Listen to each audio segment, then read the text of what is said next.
Hello, everybody, and welcome to the Nerdverse Odyssey, episode 17. I'm your host, the man with the shittiest camera in the world and the worst glare, Nico. Hello, everybody. And to my left, finally, we have the one, the only, the man who likes to wrestle every Thursday with lemon-scented sweaty men, Mr. Hunter. Womp, womp, womp. What do you get when you rub two oranges together? Pulp Friction. Oh, that was actually pretty good. I'll give him that one. Pulp Friction was really good. All right, yeah, you give yourself a pat on the back. That's the first time in 17 episodes you got me to giggle at one of your stupid fucking jokes. I get you to giggle every time. It's just a pity giggle. All right, and on the bottom screen we have Darth Vader's illegitimate love child, Mr. Rico. How you doing? Daddy doesn't love me. It's okay. I'm doing great. I'm glad to be here. Drink water, all that stuff. Oh man, you don't want to drink water. You know what fish do in water, right? The same thing I do. Okay, Hunter, how was your week? Nope. Let's water? Not press that. Is that how you flavor it? I'm curious. Yeah. I guess there's electrolytes, so there's worse things to drink. Electrolytes and riboflavin in it, so that's very, very nutritious for your body to repair its genes. All right. I mean, I've heard worse plans. It worked for Lyoto Machida for years. Hey, it worked for the coach from Dodgeball. Yeah. He drank his own urine because he liked the taste. If you guys aren't aware, Lyoto Machida is one of the most famous MMA competitors from like the early 2000s to mid 2010s. He's very famous for having like a karate style, which is very different and unique at the time.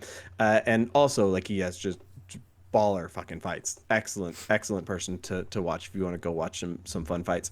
But he was famous both in his days in Pride in Japan and in the UFC of waking up in the morning, pissing in a cup, and then drinking it. That was his secret sauce to life. That was what enabled him to be such an excellent athlete that he was, or at least that's how he put it. He doesn't do it anymore, but that was his go-to move back then. It's bold being like that's a strong dose of toxins and everything else that's been stored in your body overnight. Strong dose of toxins. Tell me about it. Looks like somebody here has a strong case of toxoplasmosis. That is a big cat, dude. Yeah. He's very friendly too. For the audio listeners, all two of you, my brother's cat looks like about as big as his torso. It is a big cat. He's 22, 25 pounds, somewhere in there, and he's not fat. He's just a Maine Coon, so he's a gigantic creature. He's not much smaller than a bobcat, honestly. So how much money do you spend a week on food for him? Not much, actually. For both him and his sister, I think I pay like $30 every 2 weeks. That's a cat. Shockingly little amount for what they should be eating. That is a hardy animal. How was your week? My week was good. I thought about writing down notes of what I watched and did, but then I didn't. Nice. You played a Nico. I like it. I did. I did go ahead. Cat is gonna fuck up your mic. Watch. Yeah, no, he's going straight for the mic to rub on. I watched the first episode of Fallout, just so you bitches would leave me alone. It was a lot of fun. I enjoyed it. I assumed that at some point you guys are just going to talk about the whole series and I'm just going to catch up, and it doesn't really make a difference because it was fun. But I actually managed to go on to Prime Video and not get distracted with everything else I saw. Nice. So I was really sore on my lunch break, so I took a salty bubble bath and I watched Fallout episode 1. It was great. Nice. Loved every moment of it. The X-Men 97, the latest episode, watch that. I imagine we're going to talk about that in a minute. That was amazing. I played Civ 6. Oh. I have not played that in at least 2 years. It took forever to get into it because of the stupid 2K booter and like third-party software that's still used even through Steam, which is absolutely ridiculous. I hate that so much. Oh, hell, we're gonna be talking about that later on in the podcast too. Yeah, but that was pain. It literally took 30 minutes to get into the game. Ooh. Just like everything was installed, but it had to download the 2K updates, whether for that client or for the game, couldn't tell you. But that was a lot of fun. Once I You got said into it, it was Civ great. 6? Yeah, yeah, and I won my first game against friends, which was great. Uh, what else did I do? I'm sure I watched a movie or something, but I can't remember what it was. All right, fair enough. Rico, regale us with the stories of your week. Mm, I'm not gonna lie. I copied Hunter's notes, meaning I didn't write no notes for this week. But Nice. for the most part, um, not that much in the week. I mean, for the most part, been diving again into some of the wrestling interviews. The latest one was Edge, aka Adam Copeland. Um, One thing I noticed is that, you know, for him to be in wrestling, he has a lot of age. But I'm not gonna lie, like I told Nico earlier, he could have been a stunt double for Hugh Jackman for Old Man Logan in the movie. So if you haven't checked it out, I forgot the guy. It's on YouTube that he has a clip. It's like an hour and 33 minutes. But I mean, Edge still looks like he got it, even though he has some injuries. But um, besides diving into that, I did watch X-Men '97. We'll be talking about that later. Um, I Isn't also go ahead. isn't Edge basically the face of AEW now at this point? I think it's actually believe so. I thought it was John Moxley. No, well, no, John Moxley's the best wrestler they have.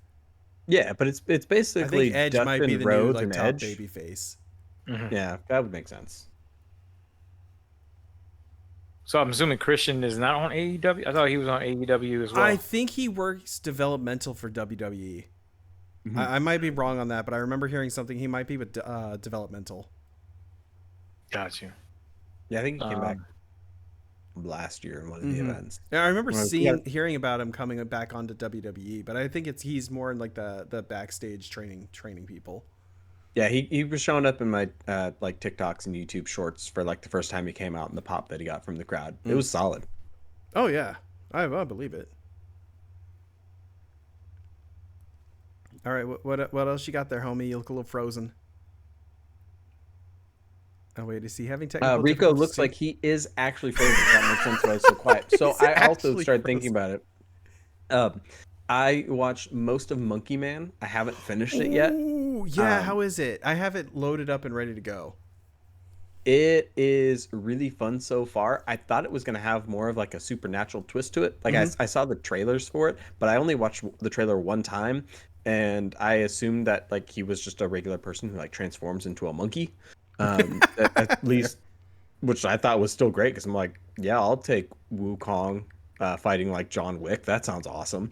You're right. But uh, yeah, it's at least so far in the movie. Like I said, I'm only halfway through. I might have fallen asleep, but it was like midnight, so it's fair. Mm. It wasn't because the movie was bad. I was just really tired. Uh, it really is like an Indian version of John Wick so far, which is a lot of fun. Nobody's Okay. killed his dog yet, though. Mm. So that might be coming. I'm not sure yet. But yeah, the monkey head is a mask that he Yeah, that's wears what I like figured. during fights, I and he figured that. yeah, like to get by, he does like MMA fights, and he basically just takes a dive every time for a pay cut. Oh, Uh, nice. but like it's really fun so far. I really enjoyed it. I'm definitely going to finish it tomorrow. And I also finished a book called The Defective Detective. Ooh. It is by Drew Hayes. He has a series called The 5 Minute Sherlock. Um, Effectively what it is some sort of mad scientist created a serum to grant human beings 100% access to their brain, and he continued testing on people. It had like less than a 2% chance of not immediately killing you because your brain just gets overloaded and effectively shuts down because it doesn't know what the hell to do with all the information coming through. And Sherman Holmes is the only individual to have survived. I can't remember any of his past, but he believes the great Sherlock Holmes is his great grandfather, and he is destined to become the world's greatest detective. However, because he has so much information constantly flooding into his brain, he's effectively just like a mental patient and Okay. doesn't know what to do. And so, like, he's just bonker shit at all points in time, except for a 5 minute window that he has once a day where he can activate the full power of his brain, and he does actually become the greatest detective at that point. But then he immediately passes out within 5 minutes and sleeps for hours. So So he's like the static guy or the electricity dude from My Hero.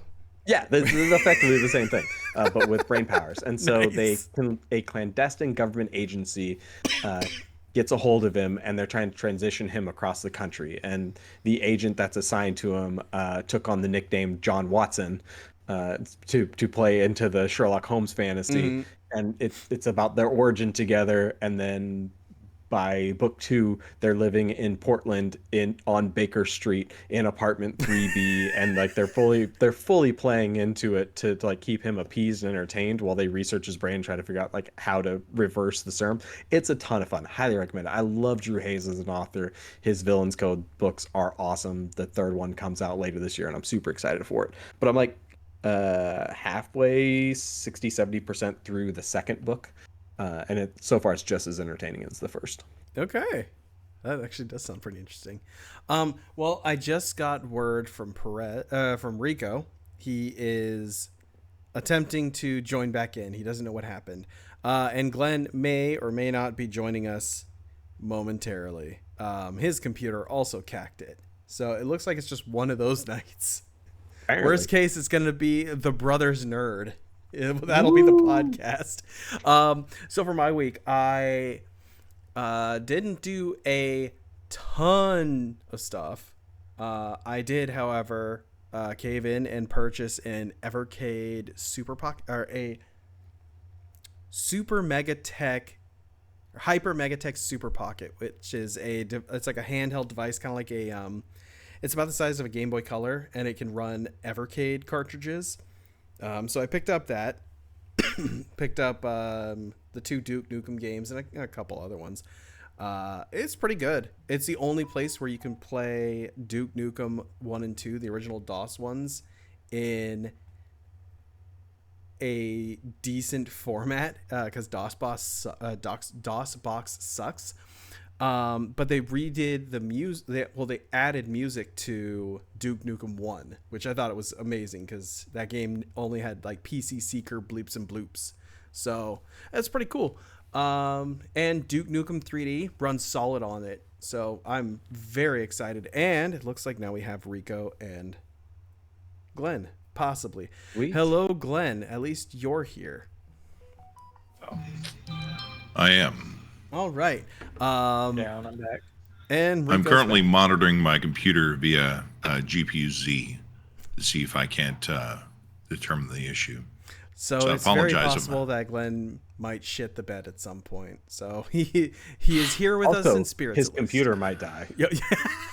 So current board draws at 66 watts. GPU chip power draws at 33. And you're muted somehow. Yeah. Well, I dropped his volume down a little bit too because he was coming in hot. Well, while they're trying to figure these things out and get back. Let me into continue. speed, Oh, No, never mind. that's fine, You I guess. no. You got something. Do it. Okay. Yeah. So I have never listened to ADHD And music now? before. I don't know if you guys have ever heard What it the before. fuck is ADHD music? So Yeah. it's basically like standard like songs, but there's no lyrics to it, and it's dissonant noise. So what you're hearing in your right ear is different from what you're hearing in your left ear. Okay. And so it constantly creates like your brain is trying to figure out what's going on, and it's supposed to help like streamline your thought process. And I never heard of it before. And last night I was laying in bed, and it was like for people who are not aware of the stupidity that is my mind, Test. I heard you. Nico's well aware of it, but like my wife walked into me one day when I was just hanging out in my office, and unlike where most people would be, like watching porn or something in the dark at 2 o'clock in the morning, instead I had a YouTube video up on this monitor in my right or in my left ear, and I had a podcast playing in my right ear, and I was reading a manga on the main monitor, and I could tell you everything that was happening in all three different planes there. And that's just the way I've always been. So like anytime I'm just like walking around thinking, I always have like 2 or 3 different like thought processes going through my head at all times. And so I couldn't shut my brain off last night. So I was like, okay, well, I just heard it. I might as well try it. I threw in my AirPods and I started listening to it. And both last night and today, I tried it again. It is the freakiest thing. I cannot force more than a string, like a single thought through my head while it's going on. And like at one point I was listening to it while I was walking, and I stopped and I closed my eyes and I was like trying as hard as I fucking could to try and get like that second thought going through my head, and I couldn't. And I took out the AirPods and immediately was back, and I put them on and immediately went in again. Like it felt like I just like my brain didn't work and it was screwing with me. And this is where we find out Hunter also has multiple split personalities. Yeah, well, What you're maybe. experiencing is hypervigilance, my friend. Yeah, the only problem is that he's not on guard. He's just thinking, I wonder who was in Doctor Who, while also thinking of which book should I read later. And the third one, do I need to pee or did I leave the stove on? I can't remember which it is. All at once. Some days, yeah. Okay, small tech question for you guys. Oh, okay. So CPU temperature is at 65 degrees C, Okay, that sounds Standard. accurate. but it's spiking to 75. Not bad. Yeah, I would say if you're hitting like 80, 90, that could be, 90 is probably where you need to start worrying. 80 is kind of like, be cautious. Yeah. So you said you replaced your graphics card cable. What did you replace it with? Yeah. Ah, Because those are typically pretty standard cable and pinout layouts. it is an easy DIY fab power bridge. Do you have a 40, like one of the 4000 series? I do. Okay, so let me guess. Is it, what fucking company was it?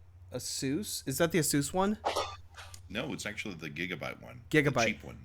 Oh, okay, so I can't remember. One of them has like weird proprietary cables in them, or you can get a bridge to get it to work. Those are notorious for causing problems. Roger. No, I understand. No, the Gigabyte cables come pretty standard. Mm-hmm. I I might be thinking of Asus then, because I just read an article on I Reddit where somebody don't- was bitching about I it. honestly think it it was too hot for my power supply, and that's what was happening because Chrissy was cooking like a mad animal in here, making the spectacular pork medallions that were stuffed with gorgonzola, bourbon-soaked figs, and what else was in there, my sweet? Roasted garlic and fresh sage. Nice. Let me tell you, Is your computer it was not so water cooled? good. It is not water cooled. It is air cooled. Look. Oh yeah, yours Yeah, is hanging on the wall, isn't it? It is not. Oh, yours is in a case. Yep, it's in the H9 Flow by NCXT. You might want to look into getting a. Mine's the one hanging on. Yeah, his is actually on his wall. You might want to look into a liquid cooler for your CPU, just in case. I was like an AIO. I was looking at it. I had just recently received a $120 gift card from my company as a Nice. an Nice. award for a quarterly excellence award because I set up a lactation room. Way to go, you corporate shill. I'm so glad that you I- finally have a room Hold where you on. can breastfeed. Of course, You got a gift. Gotta You keep got a those gift babies card fed. because you set up a lactation room. A lactation room, yes. Well, I mean, There's so many jokes to be made. I know. Oh, right? yes. I'm just- No, believe you me. Let me tell you. No, it has to do with just keeping it kosher here because my corporate overlords might be listening. It's because of a requirement by the U.S. government in order to help nursing mothers to have a safe place to pump while they're at work, essentially. It's called a So- wellness room. It's really No, for it's any. called a lactation room. Oh, that one's It is- specific. Yeah, wait, same thing. Yeah. But I get just I so get you're that. I'm aware, just more or less of you setting it up. Nobody else has set it up. Just you set it up, and they're like, "Hey, here's a gift card." I'm like, Yep. you got an award for something that's not in your job description. I guess that's Definitely not my job description, but I took care of it because I'm a fucking man. That's what. So Fair. just so you're aware, Glenn, I just did the laziest of Google searches for Power Bridge and 4000 series graphics cards. Yeah. The computer going to sleep, the GPU going to about 60% capacity, and fans going hard as a motherfucker is a very, very common occurrence with power bridges for those cards. I would recommend not using it. However, I will say this. It was doing it more beforehand than it was doing it now. Now this is slightly different where the computer's just going to sleep. And I'm thinking it was a temperature issue. So that's why I'm big is their actively power Oh, supply? check your event logs. Yeah. event logs. Yeah, check your What? event logs. Hey, That might be a event good idea. logs. We Okay, should troubleshoot this offline. Yeah. So, Yeah. well, the podcast is called Nerdverse Odyssey, and you can't get more fucking nerdy than tier 1 help desk. That's Let's see. true. Windows logs. Oh God. Okay. While you Event look viewer. that. Okay, shut the fuck up. While you do that, Should I I'll finish continue with my week? Oh, right. Rico's We still forgot in the about you middle of like his 20 week. minutes ago. It did. You know what I'm saying? I was like real Finish. quick. Hey, you're frozen. Bye. Like, damn. Just left. Meet me at the party. Like, okay, cool. I'll take a All right, Uber. finish your week, buddy. No, Are you wearing a fake diamond encrusted chain with a dollar sign on it? First of all, I'm Yes, far he more is. invested in this than First anything of all, about your this is- week. this is all real. Dirty money It's real represent. material.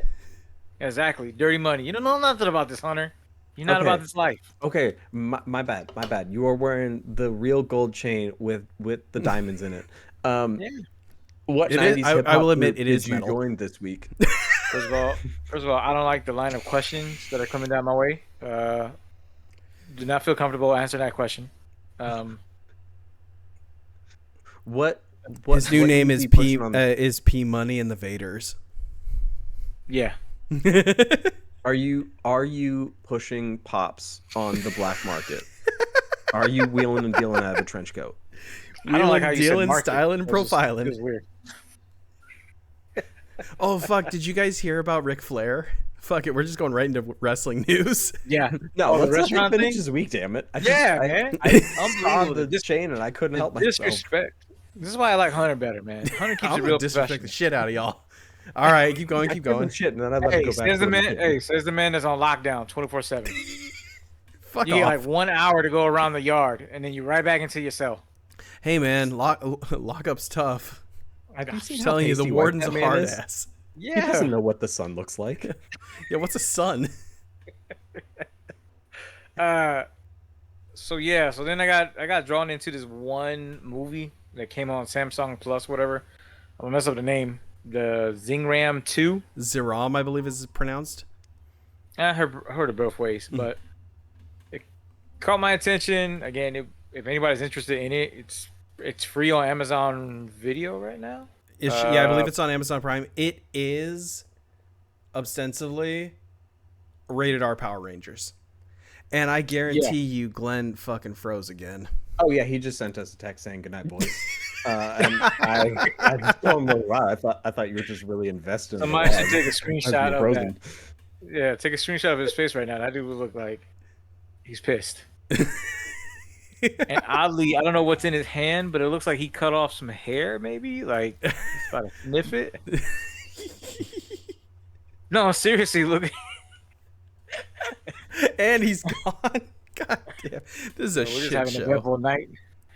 Oh yeah, so like, definitely had Power Ranger vibes, Mhm. Guyver vibes. If you Oh, guys, yeah. if anybody's watched the live action Guyver 1 and 2, kind of freakish, whatever. I mean, some of the scenes didn't make no sense. Like, there's one scene where the self or bodyguard robot like kills like 20, 30 people real quick, but for some reason can't kill anybody else quick.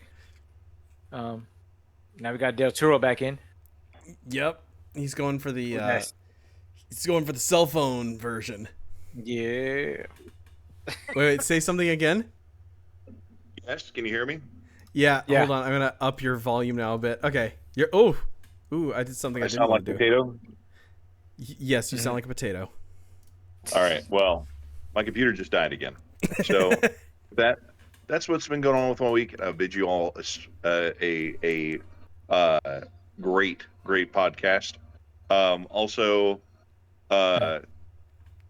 whoever's a dirty spoiler, I hate you. Freaking He's an because, asshole. That was an oops. Okay, fuck y'all. I mean, I've seen it. I saw it, but you know what? If I hadn't, I would have been pissed. So Rightfully so. I sure was. Also, replace your power supply. I did too. Thank you, gentlemen. Good night. See you, Bye. man. Hi, Glenn. All right. I understand Now his Rico frustrations. can finish his week, and then y'all can For rip the- me a new so- asshole for X-Men. Freaky City movie. Pretty much that's all I seen, other than the Ric Flair thing on the restaurant. But yeah, not an eventful week. This weekend should be good because it's gonna be Mother's Day, so I'm gonna be spending the weekend with my wife. So it's gonna be awesome Nice, nice. because we love It's each other. Mother's Day, not Wife's Day. God damn, get it right. Mm-mm. Hey, we had 5 kids, so it's gonna be eventful. Maybe baby 6. Don't know. Oh, see. wow. Psych. Look at Hunter's face. I love it. I got snipped after number 2. Oh, you guys. No, I didn't get. I didn't get snipped. I You don't believe clearly need to. that. No. That's too close to my junk. I don't. But then how are you going to afford more gold chains? Hey, that's called diversifying Yo bonds. your bonds. Just like Wu-Tang said, diversify your bonds. The RZA. Dude, Respect that to was God. that was the best. When they that was the Chappelle show, right? Yeah, it was a Chappelle show. It was like diversify your bonds. I'm like, what? They became it was Wu-Tang Clan as accountants. It was great. You got to look it up. Yeah. It's I've pretty not funny. seen that. I very much want to watch it. All right, sweet. So to go back to my week, bought an Evercade Super Pocket, super awesome. They're $60. They come in Capcom yellow and Taito green. Both are pretty solid handhelds as far as game libraries go, so I'd recommend taking a look into them. I also watched X-Men, as we've established. We'll definitely talk about that. There is, my God, it was there in the old gray matter, and now it's gone. I did something, and I don't know what it is anymore, and that upsets me because I wanted to talk about it so much. This podcast is a fucking train wreck of epic proportions. We It's should so have put this impressive. shit on. We should have postponed this shit. This episode is going like there, here, It's all over there. the place.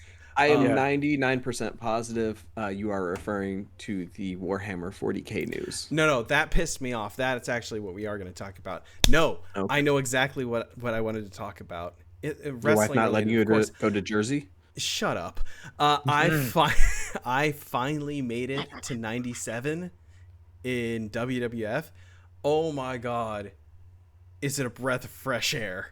I bet it is. The It was not a fun introduction era of the beforehand. ringmaster Steve Austin, the Royal Rumble is fucking solid so far. Like, I'm very excited that I am a year away from getting into the proper Attitude Era, because most people like to think the Attitude Era starts officially. It starts in 1998. I think it's like the first Raw of '98. That's when McMahon did the All new right. era, like this is the new Attitude Era. A lot of fans like to do I think it's the Montreal Screwjob. There are a sub-select that do like to say that it all started in the end of 95, beginning of 96. And it's when they started doing the racy intros with Sunny. And oh my God, did I forget how fucking hot Sunny was back in the day. Holy shit. But yeah, Remind me again who was. No, she was I'm with confusing her with Sable. the Fabulous Donnas. Okay. Yeah, I think I'm confusing her for Sable. Yeah, no, it's not Sable. So Sable was blonde hair, fake boobies. Sunny is blonde hair, not fake boobies. like cheerleader kind of. Yeah, the cheerleader. Now you got it. You Okay, have okay. the entire English vocabulary Yes. and a dictionary on the internet in front of you. You can even use Chat GPT and not even have to think of these words on your own. Just read the syllables on the screen with your mouth open. Yep. And you could have done a much better job of finding a descriptor for those two individuals than what you just did. Yes, but if you think about it, Rico knew exactly who I was talking about. I mean, that's fair. I guess you know your audience, but like, damn. But yeah, so now she's doing the raw in 96. In 96, she's doing the intros, and they're all like, there's a lot of sexual innuendos in them, and I'm like, yeah, no, I want to say 96 was probably was like the beginning of what the Attitude Era was going to be, because you see Steve Austin coming in. I think Brian Pillman is like right around the corner. And What? I want to say 96 is when they did the Brian Pillman pulls a gun on Austin shit. So I think I want to say 96 is where the Attitude Era starts. What? Okay, you tell me then. What? What? What? What? What? Fuck you. Got him. Oh my god, this is a shit show. No, I'm just saying. Well, Rico got it immediately. yeah, because I was like, after the second time, I'm like, yeah. He goes, Nico, what? I still don't think he's caught on. I don't got it. I don't. What? What? Oh crap! What is the problem? What? Just watch the Attitude Era. You'll get there eventually. I don't remember this. Oh my god. You don't. No, don't tell him. Don't tell him. No, I want Let to leave him that live in fresh. this I moment want of that fresh ignorance. now. I can't believe that. Okay. I thought if I made it to number 4, I would be really pushing the bit. 2 Yeah. minutes later, and it was still going strong. Oh my god. Okay, fair enough. So finally got into the Attitude Era. I picked up a board game. It's Ela and the Something Shiny. It's a solo choose your own adventure board game. Super excited to play that because it's got like the main character is a bunny that looks almost exactly like my tattoo. So I'm like, I'm in. The aesthetics sold me on it alone. And for video games, jump back into Helldivers a little bit. Today was the release of a cool little game called Crow County, which is a throwback to the original Resident Evil, but the art style is more in the vein of like Final Fantasy VII. It is a really solid survival horror game from about the hour I've played so far. So I'm really excited to see where that goes. And yeah, that was pretty much my week, assuming I don't think of anything else. Yeah, that was it. Did Rico ever finish his week? Yes, he did. I believe so. Okay. Yeah. Okay. All right, Good so let's checking. get into the shit. First things first, there's a new trailer that came out for a movie called, I shit you not, Kill. This is the name of the movie. It is it's coming from India. I believe it releases this year. Have any of you two played either Final Fight or Streets of Rage? Streets of Rage, yes, definitely. You know for a fact I have. We grew actually, up playing both. it together. Okay. You had no friends. So yeah, right. So both games featured a really fun subway car level where you get on the subway and you got to beat the shit out of the dudes and then finish the level. The director of this movie said, "Hey, you know what I really liked about those beat 'em up games?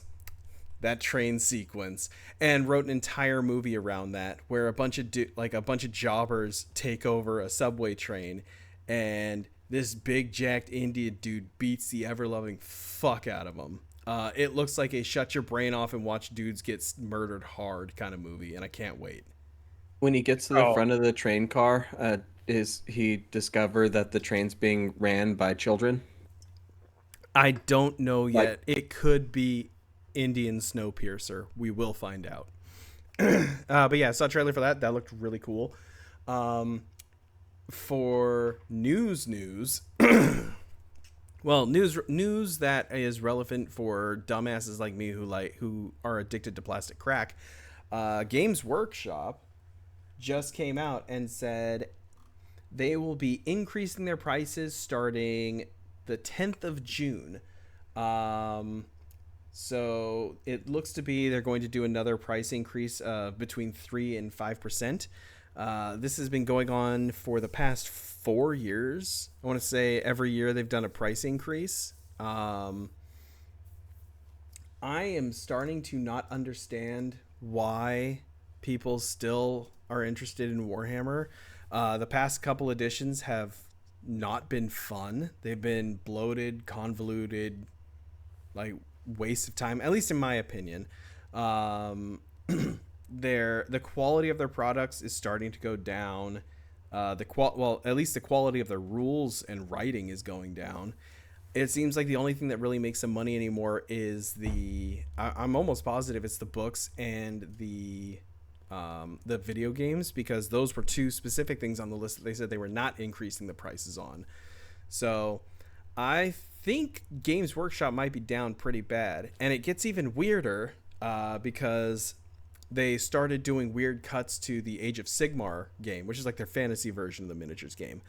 I think it was maybe 2 weeks ago they announced that they're going to be like cutting almost half the army list from the what the hell are they called? The Sigma. I always remember them as Sigma Marines because they look like Space Marines in fantasy. What was that? Sigma Tates. Yeah, there you go. They're just like big ethereal like knights, but they added in a bunch of units that use Stormcast Eternal.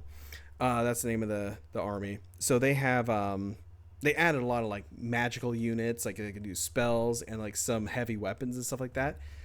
A lot of these models just came out maybe a year ago, and they just came down and said, yeah, all those models, can't use them anymore. Not part of the game. We're cutting them. And like for me, for 40K, they cut out my entire army. So I play old school Space Marines. So not the new like big Primaris Marines. I like the old, like, you know, squatty dudes. That entire army list that I have is now just useless because all those special weapons don't exist anymore in the game. They've relegated the firstborns, which they're calling the old Space Marines, to legacy, which means can't play them in tournaments. So they're only fun for open play, and they won't get any more rule updates. So whatever they have, that's it. And that upsets me because those are like, that's the first army that I've ever actually almost finished painting. I only got like 8 models left and that army's complete. So when you play in a tournament for 40K outside of just your like a local comic shop, is it required that all of the pieces have to be like officially manufactured, or if it is officially sanctioned by GW? I believe the old rule used to be 60%. I think it's up. They've upped it to 75% GW plastic. The rest you can have as conversions. 3D printing, on the other hand, is a little interesting because you have to, I believe, if I remember this correctly, you have to prove that you are the one who designed it and you have to print it yourself. You cannot send it to somebody else to print, and you can't use other people's models. You have to sculpt it yourself. Those were the official rules. Whether they still are, I don't know. I'm pretty sure they are, though, because GW is really, really upset about 3D printing. no shit, it ruins their entire business model. You See, can buy an entire printer. No.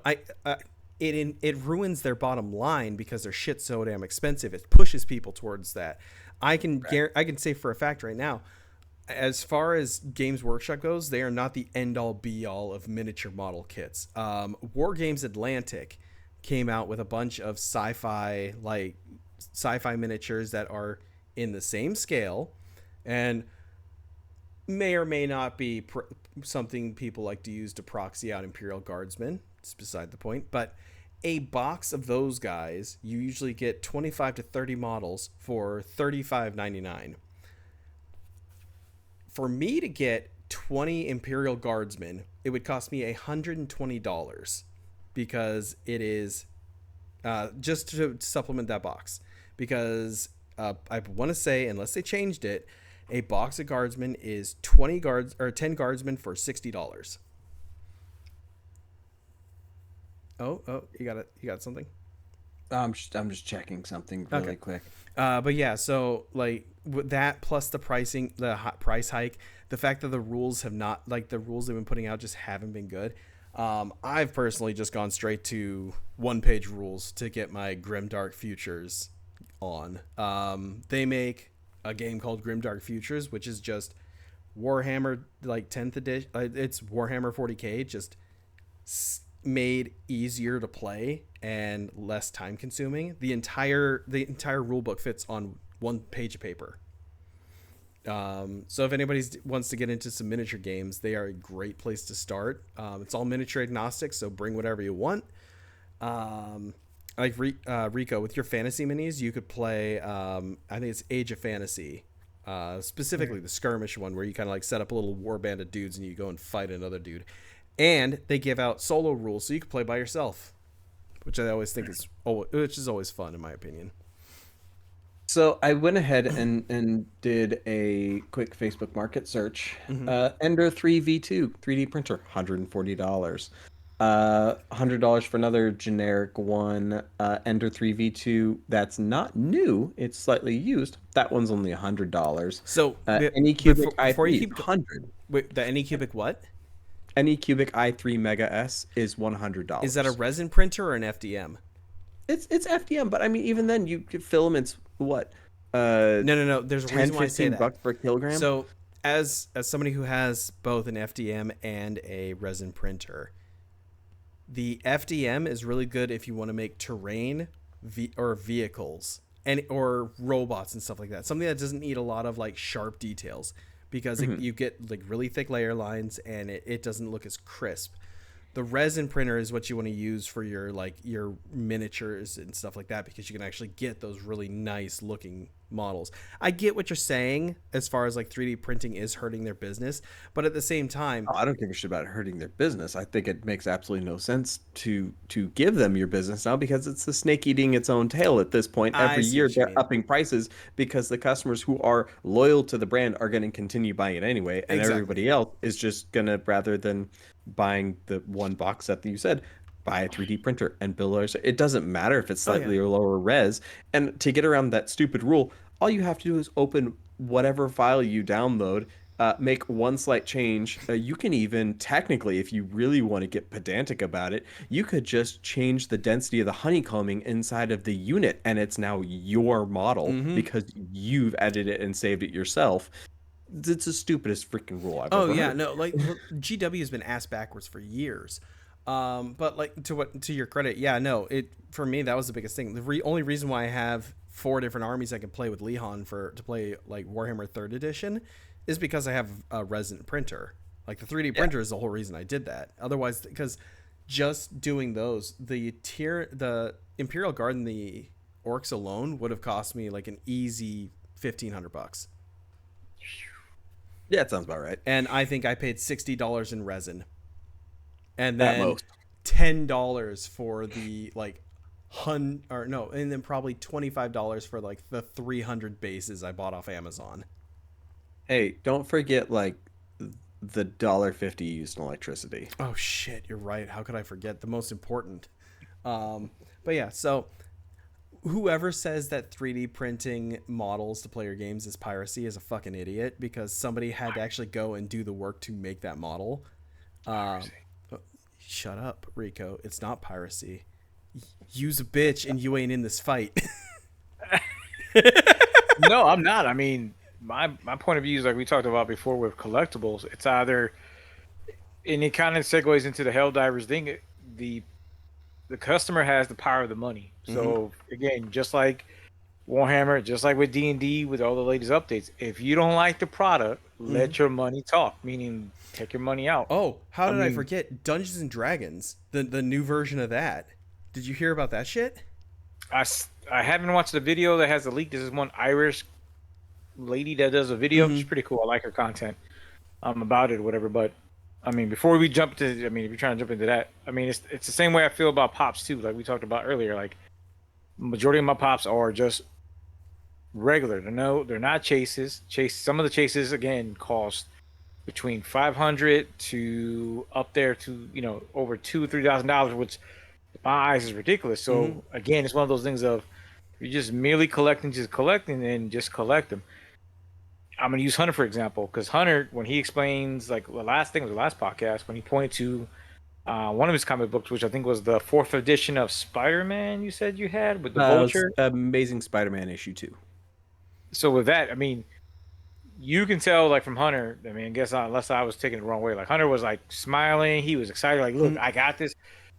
He has a disposable income to do that. So of course, if Marvel would up his prices, yeah, he could be like, okay, I'm gonna spend that money for it, or he could be like, nah, forget y'all, I'll let somebody else deal with that and let the prices down. Because even with pops, it's the same thing. Once they go past the hotness, they'll start dropping and stuff like that. But I mean, again, in your case, if you're not competing against anybody, no tournaments, and those rules don't apply to you, who cares? Yeah. Yeah. I mean, that's the power of having I don't have a 3D printer, but at least from what I see, that's you the power have of having access to a 3D printer. How many 3D printed models did I give you? You gave me a bunch, but I mean, it's one of those things where like it's like, yeah, if I wanted something done, it gives the power to the consumer, again, to the average Joe, to do their own things in the confines of their house or with other folks and stuff. Because again, that makes it more accessible. It makes the product more accessible to the average person. And I'm not saying, a 3D printer, depending on what you get, I mean, from 100 to how much money you want to spend. I mean, again, it's for the average person. So again, it's all about making your dollars sound louder than anything else on that part. Well, and see, here's the thing too. Like some of these, like these 3D modelers are putting out models that look better than GWs. Like the Hive Tyrant and the Gene Stealers I have that are 3D printed. I paid some dude, I think it was like $35 per model, because they were expensive models. But I printed them out. They look absolutely gorgeous. Like they look like something you'd see in a in like a piece of art. So I mean, like just that alone made me go, why bother? Because yeah, I spent $35 on a single model. But here's the thing: as long as I don't lose those files, I can print off hundreds of those guys if I really wanted to. So it's like that's something I like, because I'll be honest, there's a couple times where I've majorly fucked up on a model kit, and it's like, oh well, shit, there goes that, can't fix it. I mean, as far as quality, I think it's the funny thing, when it comes to, if you include cosplay, some types of videos that people do on YouTube, you find out that the average Joe, the one person that's a nerdiness about it, does a better job than some of the companies and corporations that do it. Especially if they're going to, a third party that does the manufacturing and stuff like that. But I mean, you hit on the nail. If the quality that you're producing is better than what you're doing, then yeah.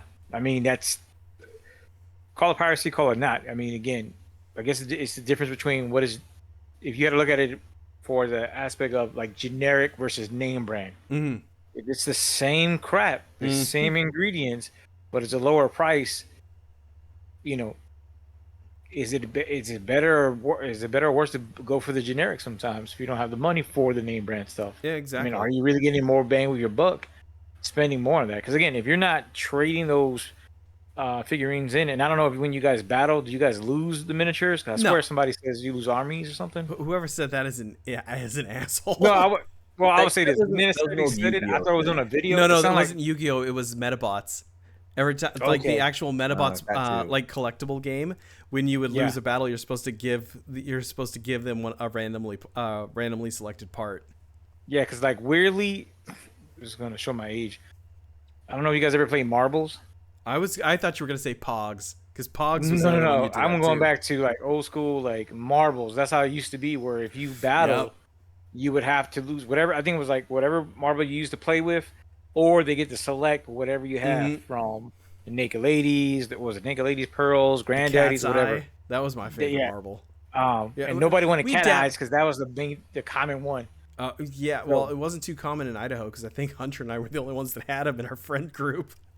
Mm-hmm. We did a little bit of marbles back in the day. Also, just so you guys know, I haven't been impatient this entire time when I'm just sitting here, like, move my arms. I just have to hit 10,000 steps by the end of the day, and I've already got 400 steps since we started this podcast. I've only got like 500 to go. Fair enough. Hey, Hunter, before we continue on with the news, can you give us a side shot? Let's do the mullet check. Sweet, we're getting there. Oh, absolutely. We're getting there. Mm-hmm. Check. You got, oh my god. Oh yeah. You got the Kentucky waterfall, and you got the Superman grow your swoop mustache. too. Oh, yeah. It gets real good, like, when I get out of the shower before I do anything with my hair. So, like, just I get out of the shower like this. Oh my god, Yeah. that is okay. That's trash. Go back to the Superman swoop. It's about as trashy as it gets. I love it. It's You very, grow out your mustache. very Crow 2024 of you. Mm-hmm. Grow your mustache. Yeah, yeah, you need to embrace your inner wife beater. Yeah, but You're look in at your Oklahoma, mustache, for Christ's and I know sakes. what mine will also look like. I'm like, no, can't do it. Do the stash. Do it. Do it. But yeah, I've got Mustache. to hit 10,000 steps a day for a work challenge all month, and it was that almost 9,000 when I started to Okay, the podcast. I think I know the answer to this, but is this for bragging rights or is this for a prize? I think it's just bragging rights. Yeah, that explains why you're doing it. Yeah. All right, so next on the docket, we have, speaking of Superman, the first look at David Cornsweat. Cornsweat? I'm going to call him Cornsweats. Cornsweat's version of Superman. What do you guys think of it? I loved it. I really appreciated that it was like a real world like example of what a superhero costume would look like. Mm-hmm. They're not going to be like Henry Cavill didn't actually look like that underneath the suit. He was wearing like not a full on muscle suit, but like chunks of him, like his abs and chest and his arms and like thighs. Like they had like extra definition for the muscles to make them pop under the suit, under the skin tight suit. But like I was never a big fan of it. But yeah, like this one is super bulky. Like the boots like look like they have heft to them. Like if you are going to beat the crap out of something or get your crap beaten out of you wearing that suit, it looks like it would actually hold up in battle and not just tear in half the second anything touches it or you fly too fast. So like I thought it looked really cool. I know the whole thing was done on site, so like the background that they had 3D projected was there at the time, so it wasn't like some janky 3D image. Yeah, so you know what's funny, when you look at that, it looks like the new like Omega Godzilla from Godzilla vs. Kong 2 is shooting his giant plasma blast at Goku charging up a Kamehameha. Yeah, it instantly reminded me of Goku and Vegeta in Right? the Saiyan saga with Vegeta up in the air shooting the Big Bang attack. That's exactly what it looks like. But yeah, I mean, he looks good. Yeah. Whether he put on enough size or not, like the suit will hide it. Like he looks the part. I've got The no problems suit's with it. like, I'm looking at it right now. It is thick too. Like it is a really thick suit. Like it looks to be maybe durable. like a half-inch thick. Honestly, looking at it, it makes me think of New 52 Superman as the Superman That's fair. suit. Because it really looks like the John Romita Jr. version of Superman. Yeah, it's the All-Star Superman S logo, isn't it? Yeah, that's what it looks like. Yeah, it looks cool. Like I like the look of it. I don't know how I feel about Corn Sweats as Superman yet, though. I gotta see him in action, like in motion, because maybe I'm just too used to Henry Cavill at this point. But he doesn't look right. Maybe it might just be the pick, but I'm reserving hope.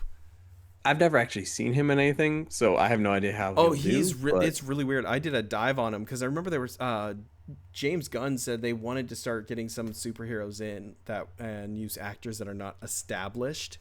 This dude's only really done TV, like that's it. Yeah, I think House. Yeah, I think he was in House. I think it was the ones I saw. But yeah, so it's He's interesting. not been acting for a while. I think he's been acting for a minute. But yeah, no, it looks pretty interesting. I'm kind of excited to see it, or at least see a trailer. I mean, he has all the standard like Superman facial features. Yes, So, he like, really does. There's a couple more game announcements in games. Another one that came out today, Crypt Master. It is for the PC. It is a dungeon crawler where to play the game, you do everything via typing or speaking into a microphone. And the game's fully programmed. So, like, say you get into a fight with a monster. If you write, say, tickle, for instance, your character will reach out and tickle the monster. And apparently they have hundreds upon hundreds of variations of things you could do. And every word works in it. Like, every word has a function. So it is very interesting. I'm going to pick it up and give it a try. It is currently on sale for $22.49 on GOG. It's the same on Steam. If you grew up playing Typing of the Dead or any of those like typing based computer games, could be something that you're interested in. Or if you like to get drunk and say weird things into a microphone, that could also be really fun for this. Is it only on PC or is it also on like mobile? As of right now, I think it's only on PC. It literally just released today. That'd be a lot of fun. Just go walking through a park and like shouting into your phone, "Tickle that fucking monster!" I know, right? But yeah, so it just came out today. I would say, yeah, take a look. It looks really cool. I really like the art style. It reminds me of 1980s Warhammer Fantasy, like that John Blanche, just kind of like body horror look to it. So it looks pretty good. Gundam Breaker 4 just got a release date. I want to say it was yesterday. It'll be coming out on PC, PlayStation 4, PlayStation 5, and Nintendo Switch on August 29th. It is super fun. It is pretty much you go down to your local hobby shop, grab a couple Gundam models, and then kit bash them together, paint them up, and then go and fight. Think Metabots, but more of a like arena brawler. Well, no, because you're like going through areas, fight bad guys, go get an objective, go fight bad guys, fight boss. And then every time you defeat enemies, it randomly spawns like parts from that model kit, so you can like use those to, like swap out your parts. They've added in Gundam Breaker 3, they started adding SD Gundam kits. They've expanded that for 4, and now you can just fully create and integrate both the SD Gundams, which are like the super deformed tiny guys, with the regular kits, which I think is really cool because it actually goes off scale as well. So you can get high grade, which are standard, master grade, which are the bigger ones, and then perfect grades, which are the really big ones. And it'll change the scale of your character in game because you're using a better kit. It's really cool. If you're like me and have ADD and really like to play with your toys and make your own little robots, that's the game for you. Much like Megaton Musashi, they both play very similar. So you want to get an idea of what this one plays like, buy Megaton Musashi. For the Switch, we also have Slayers X Terminal Aftermath Vengeance of the Slayer coming out on May 14th on the Nintendo Switch. I have this game on Steam. It is what if Duke Nukem was written by a 15-year-old in 1997. Was it not? No, they were. James Broussard was a lot older. No, but it's a first-person I mean, shooter. he didn't write it when he wasn't 17. The dialogue would make sense. Just go look at the trailer for Slayer X on YouTube and you'll understand what I mean. It is a really fun boomer shooter, first-person shooter. Can't wait to double dip and buy it on the Switch. Really excited for that. I'm here to chew bubble gum and kick ass. No. That's the line from They Live. The one from Duke Nukem is, "It's time to kick ass and chew bubble gum. Yeah. And I'm all out of gum." So Slayer X. Another one that's coming out. This one is a little personal favorite of mine. It's got a place in the old nostalgia refractory. PO'd Definitive Edition. This game originally came out in, I think it was 94 or 95. It was on the PlayStation, the 3DO, I want to say, and I don't think it ever got a PC release. But it is a first-person shooter where you play an angry chef who goes and fights aliens. I don't think I can describe it any better than that. Night Dive Studios remastered it. It is coming out on May 16th. Should be coming out on the PC as well. Highly recommend that one. It's stupid fun. Next, we have the NES, or the remake of the NES classic Wizardry. Wizardry Proving Grounds of the Mad Overlord is coming out on May 23rd on the Switch. It's out on the PC now. It is apparently a really faithful recreation of the NES game, but with a new, prettier look, because it's not 8-bit graphics anymore. So I can't wait to have that for that one to come out, because that is a definite purchase. Another one that just released, I want to say the video came out yesterday. The Nintendo World Championship NES Edition. Have you guys seen this? I've not. So, do you remember the NES World Championships back in the day? Not. Yeah. Yeah. Okay. Wait. So it was like they were the NES where they would like The Wizard. Remember the movie The Yeah, Wizard? yeah. I remember now. Yeah. So It took me a moment. this is that game on the Switch. You and up to 8 people can actually compete against each other to get the best times. It looks really cool. Don't know how I feel about the $29.99 price tag, but if it's fun, might be worth it. We paid more for All-Star Mario, so. Yeah, I know. Tell me about it. And that is all the news I can remember. Ric Flair. So Ric Flair, who famously lives in Florida, was at a bar in Gainesville, Florida, where he had dropped, was it $1,200 at the time? That was $1,500. Now, okay, $1,500 probably sounds accurate. He got very, very hammered, spent a lot of money, and then was kicked out because of an altercation he had with a man in the bathroom. The video is on YouTube. It is absolutely hilarious. And then he posted a tweet like the day after saying, "Man, it's fucking ridiculous. I spent $1,500 here and they kicked me out. Don't ever go to this place." But he was, I swear to God, he was shooting on him. Like, it was almost like watching a Ric Flair promo. It was fucking great. He called him a jobber. It's not like anyone hasn't accused Ric Flair of being an asshole over the years. Tell me about it, right? But yeah, I just thought that was funny. It's like, I still love you, Ric Flair. It never change. Never change. Woo! No, I mean, my only thing about this situation is, where's the person that was, that you have on your side to be like, "Hey, I need you to calm down, Ric Flair. You're getting a little bit too more nature boy, whatever." Mm-hmm. Oh, and he was nation out. He was nation out. Yeah. Because all it takes is for one person to either not know who he is or just doesn't give a crap. You get smacked, you hit your head. Okay. Now you're in the hospital for, just straight stupidity on his part. And the fact that he just said, I dropped this amount of money, it's unfair. Like, that doesn't mean shit. That's like, okay, now you're just being an a-hole. That's the main thing. It's like, it doesn't give you no leeway other than people going, well, it feels like it's a story that Hunter shared where it's like, oh, it's just Ric Flair. Ric Flair's just being Ric Flair. Hey, everybody, it's him. Like, no, you're being an a-hole. And while I appreciate your career, if you did something stupid against somebody or somebody would have smacked you, I would have no love for you. Like, yeah, you deserved it. You were being an a-hole. That's fair.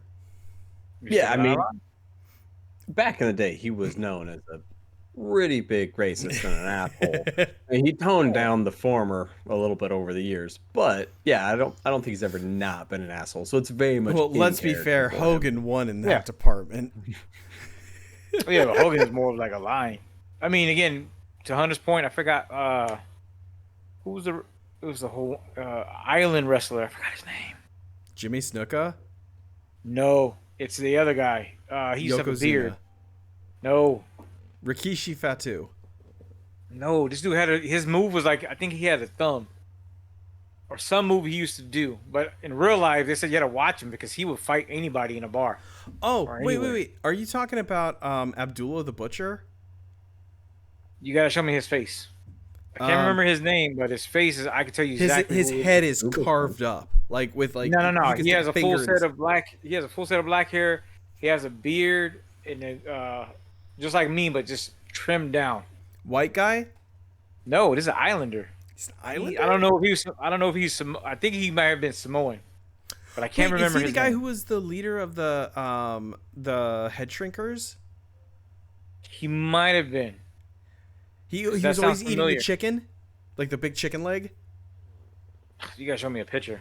I can't. I can't remember his name, unfortunately.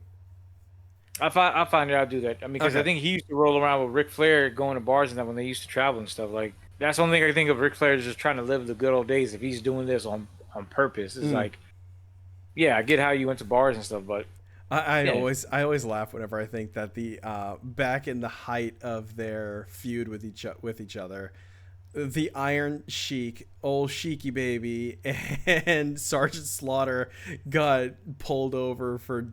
I don't know if they were high on marijuana or cocaine, but they got busted with a DUI. right. And it was like it was national news because these guys hate each other and they were out doing these horrible things together.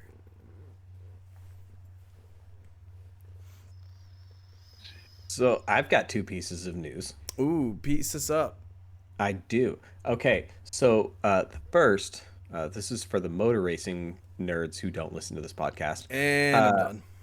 Exactly. So Andretti Motorsports has been trying to get into Formula One for quite a long time now, and they keep not letting them in and like raising the price to buy in to get spots on the grid and all that fun jazz. Like it was supposed to be a couple $100 million, and then after a while they're like, yeah, actually the sport's worth a lot more. So like really, if you want to come in, you really got to pay the current teams like 900 million, and we'll think about letting you in, sort of thing. Like go backwards. And so like they basically drug their feet for like 2 years almost on whether or not they'd let them in. They officially said, yeah, no, we're not considering them to be a part of the sport anymore. And it was this big thing. All American fans were super pissed about it. And it got to the point where Mario and Michael Andretti got bipartisan support from Congress to send a letter to Liberty Media, who owns Formula One, to officially request why they have been denied entry to the sport, and to say basically, if you don't let them in, we're going to start looking into your shit, and you really don't want that. Because for those of you who are not aware, Liberty Media is also the primary owner of Ticket Nation and the not StubHub, the biggest one. I can't remember its name. Ticketmaster? There you go, Ticketmaster. Oh, man. And they're currently being investigated for monopolistic practices in that arena. And so like, do you really want us looking over here too? So they basically told them they have like 2 weeks to respond, or they're gonna try to open an official like So I thought investigation, which I Mario thought Andretti hilarious. was already an F1 driver, though. He was an F1 driver for Ferrari, and that's where he won the championship. He was the first American to win it. He left the sport after that, and then he basically built a racing empire here in North America, in like Indy and endurance series and everything else. And they, by far and away, the most successful like American motorsports family or entity that exists out there. But yeah, then he even has like GM backing them to like supply the engine for the new regulations and everything else. So they're both trying to stop that, like the American dream story, and they're also trying to prevent GM from bringing in more money to the country. And so Congress was like, yeah, we can get bipartisan support for this. So that's been really fun to follow and keep up with all that. The other news is not nearly as fun, but you guys both watched UFC 1, right? Yeah. Okay. Do you guys remember the guy who fought Hoist Gracie? He was the boxer who only had the glove on his left arm, so he could still use his other arm to grapple. Yes. Art Jimerson. He passed away. Oh. Nobody, his family informed everybody. They haven't said why, but so that's unfortunate. For everything I read, he was in his early 60s, and he was a great guy. He's one of like the few people from the like really early years of the UFC who is still like highly regarded as like a human being. So that really sucks. But yeah, that just happened earlier today. Oh shit. What do you mean? What do you mean he's still regarded as a human being? like he's regarded as like a like kind and like good human being, as opposed to some of the others that are in jail for Wasn't one of them a neo-Nazi? this. That was a thing. Another one was involved in illicit activities that I probably won't mention. But like, Oh, yeah. oh. So they were not necessarily the best group of guys back then. It wasn't really much of a sport at that point. But yeah, he was Freaking every Mortal story I've ever Kombat. read about the Yeah, guy yeah, right. was awesome. So sucks, but yeah, it's life. That's the only thing I remember from UFC 1 when it first came out. It was just all brawl, no rules, poke guys' eyes out, whatever like that. In all fairness, I mean, it was kind of cool though. Yeah. So if you actually wanna see stuff like that again, Kings of the Streets on YouTube is fucking insane. It's bare knuckle MMA. Like they usually have. I'm pretty sure it's somewhere in the Eastern Bloc. And some of the dudes they get in there are like they come in as like hooligans or technical fighters, or like it's weird how they do the matchups. But like one of them was it was on a hockey rink. That was probably one of the goriest fist fights I have ever seen in my life. With the ice. I don't know. There wasn't they didn't ice it down, but they're just fighting in a hockey arena. It gave me shades of Running Scared with Paul Walker, which I think is why it's like it stuck out so much in my mind.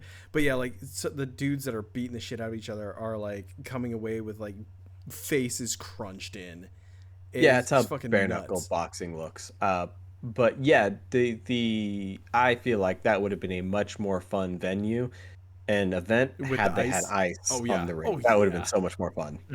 There's also a really fun thing, if you guys ever want to look it up, called Russian phone box fights.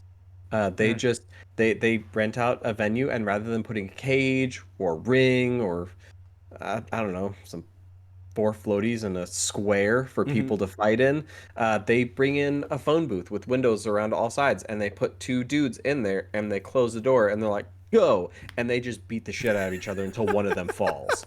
Like there's no defense. It's just your nose to nose. Whoever doesn't go to sleep first wins. so There's another one that's in Russia too, where it's literally team MMA fights where there's like five guys on each side and they just like fucking schmoz.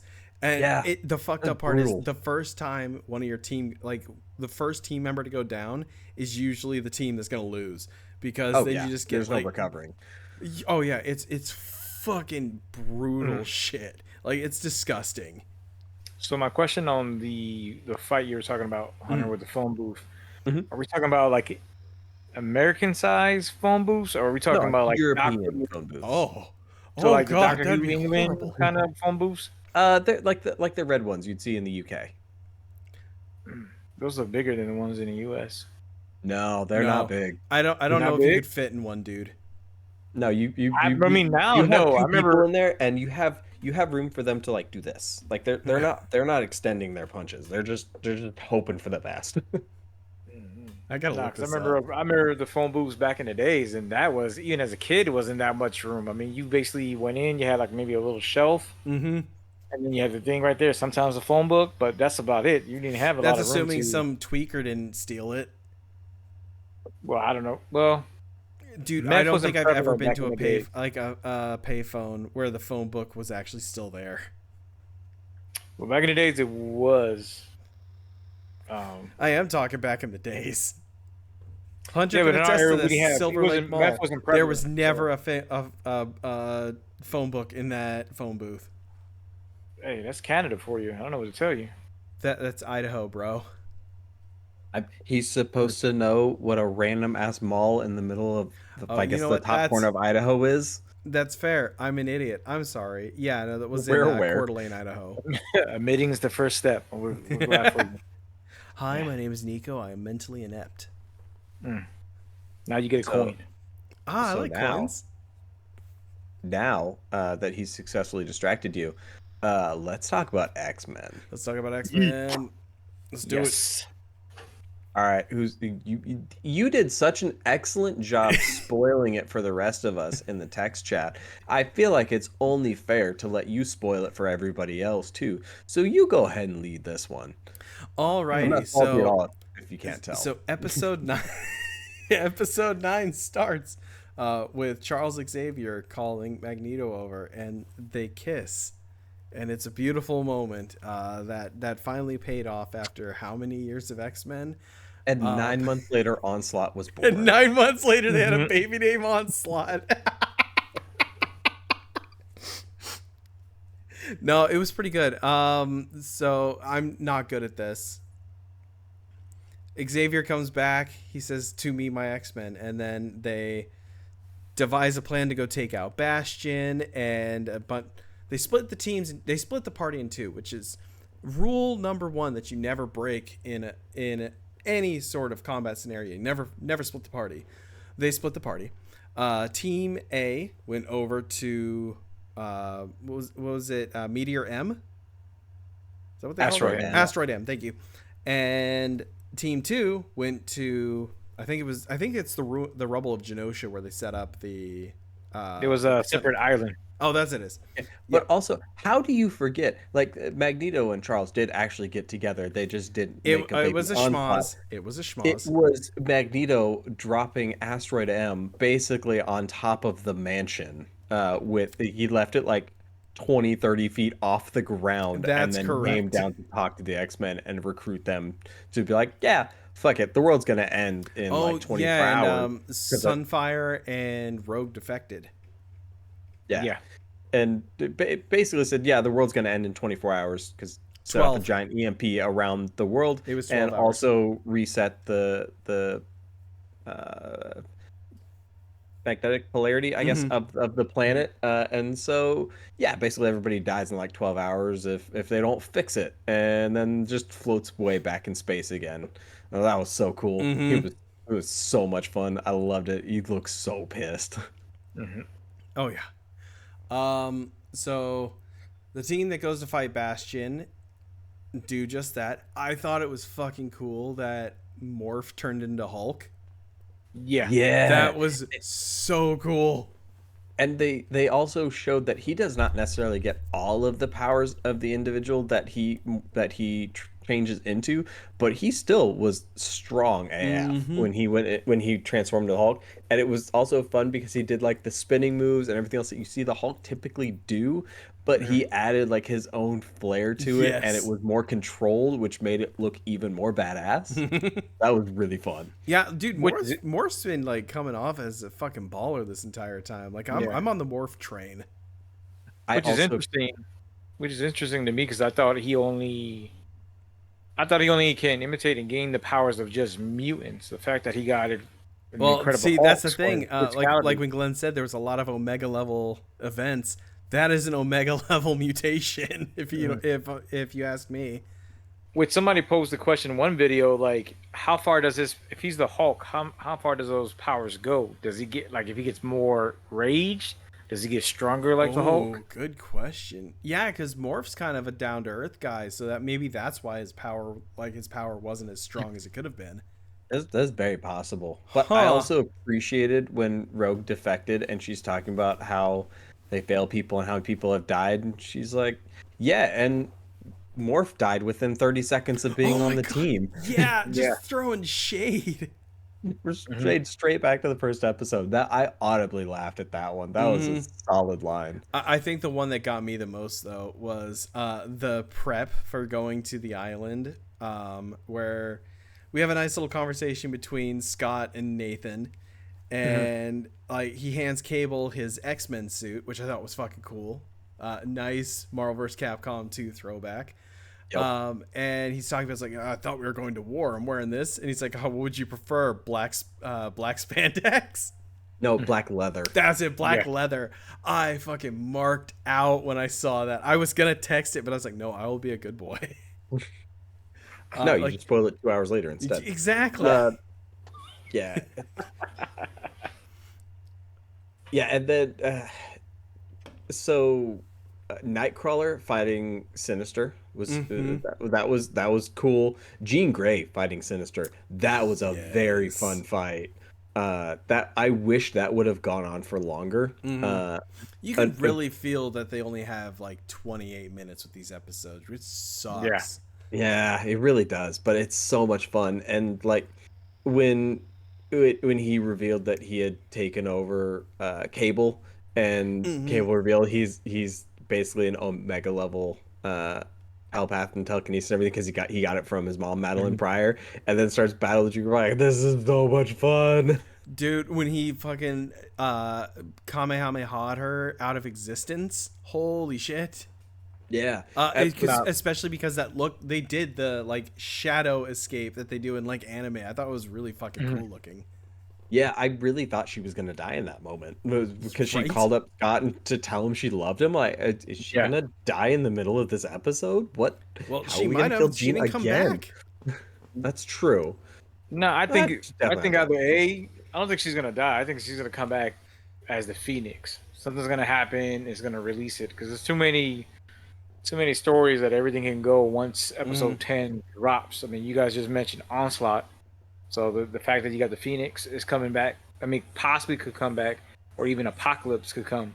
Mhm. So it was interesting on that part. So yeah, the fights were very good. I like how the fact that Morph tried to play Bastion Yes. by being sinister, and dude was like, "Hey, You need come to on know now, your you Sinister's need to know not your gonna be running targets because back he wouldn't somebody." have done this. Yeah, he wouldn't have done that like on that part. And it's So like, oh damn, he's right. which is hilarious because Sinister was gone from that point forward. Mm-hmm. He Mhm. really did just ditch him. That was wonderful. so we're not But gonna talk about Forge and Beast's Oh yeah. handshake like Arnold Schwarzenegger and Carl oh yeah, Weathers. I forgot about Yes. that. There was so much in this episode. That's very fair. It was a very dense 30 minutes. Hmm. Yeah. Yeah, yeah, the fake out with Sinister was pretty good. Um he took so him and Beast get captured and Bastion takes the harness. I'm curious what Bastion's going to do with it.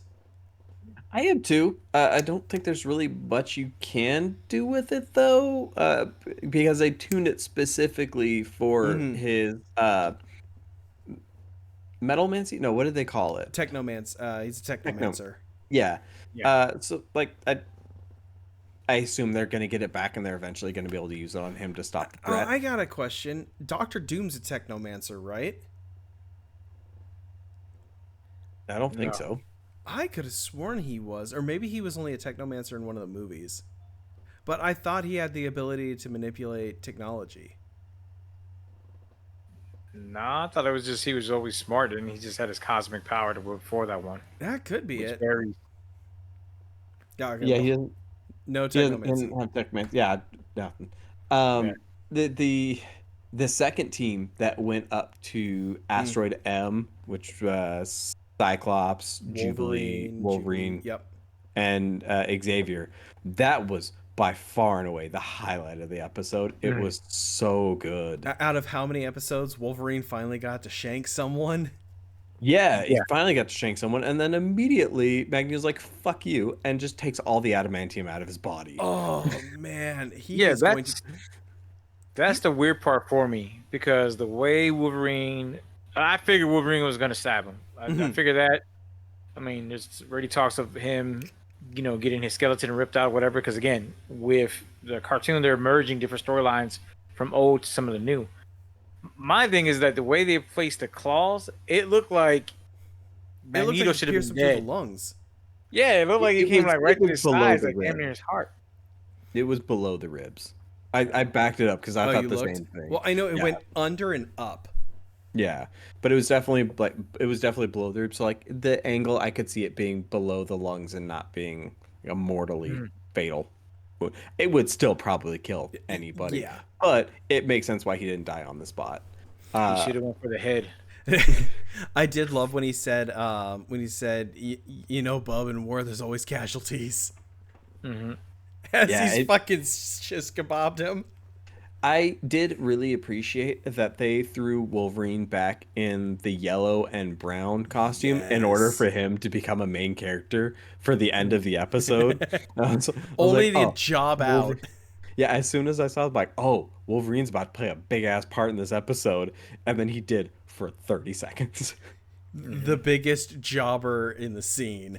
He was like, "It's my time to shine." And that's the thing, though, with him getting his adamantium ripped out, didn't that take him out for a while in the comics?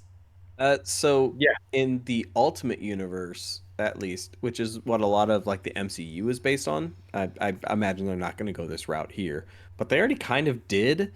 So in the Ultimatum series, Magneto rotated the Earth and basically created tidal waves that killed a majority of the population. And so all the superheroes were like, well, fuck that guy, let's go kill him. And when they tried to, he ripped all the adamantium out of Wolverine's body and killed him. Oh. So like there is a potential here of they replaced the tsunamis and like all the death and destruction that came about from that with the EMP and shifting the Earth and killing it in 12 hours. So basically the same exact thing, but with less violent. And they're also going that same route that he killed Wolverine. It's I possible. doubt it, but it's possible. Yeah, He's see, in that's- the old comic line, he gets his skeleton ripped out. He goes into basically he goes into a coma. Yeah. So his healing factor can come back on that Isn't part. that when he So goes to Japan? in the movies he does, but in the comic books he may have went to Japan. But there's basically a short, roughly I call it a short storyline where he gets it ripped out, and then eventually he's able to get it back on that part. But that's when he first discovers he doesn't have metal claws, he has bone claws on that part. So it's a revelation to his mutant powers on that part.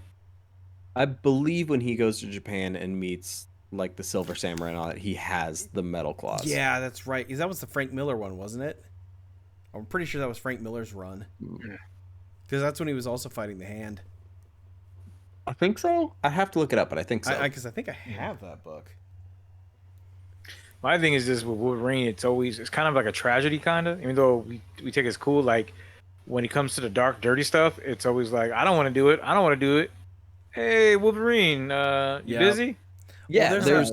I remember there's Okay, one guys, comic I'll where go he with it. kills like a 14-year-old because the dude's Yeah, like, I was just about Yeah. to say, yeah. As soon as he hits puberty, he basically becomes a radioactive individual. Like he has nuclear powers, and so everyone he's around just dies instantly. And so Wolverine takes him out to the desert, hangs out with him a little bit, talks to him, shares a beer, and then kills him.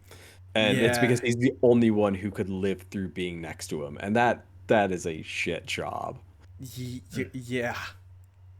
So I just read that not too long ago. I was like, oh, that's fucking rough. He's a sin eater. Mm-hmm.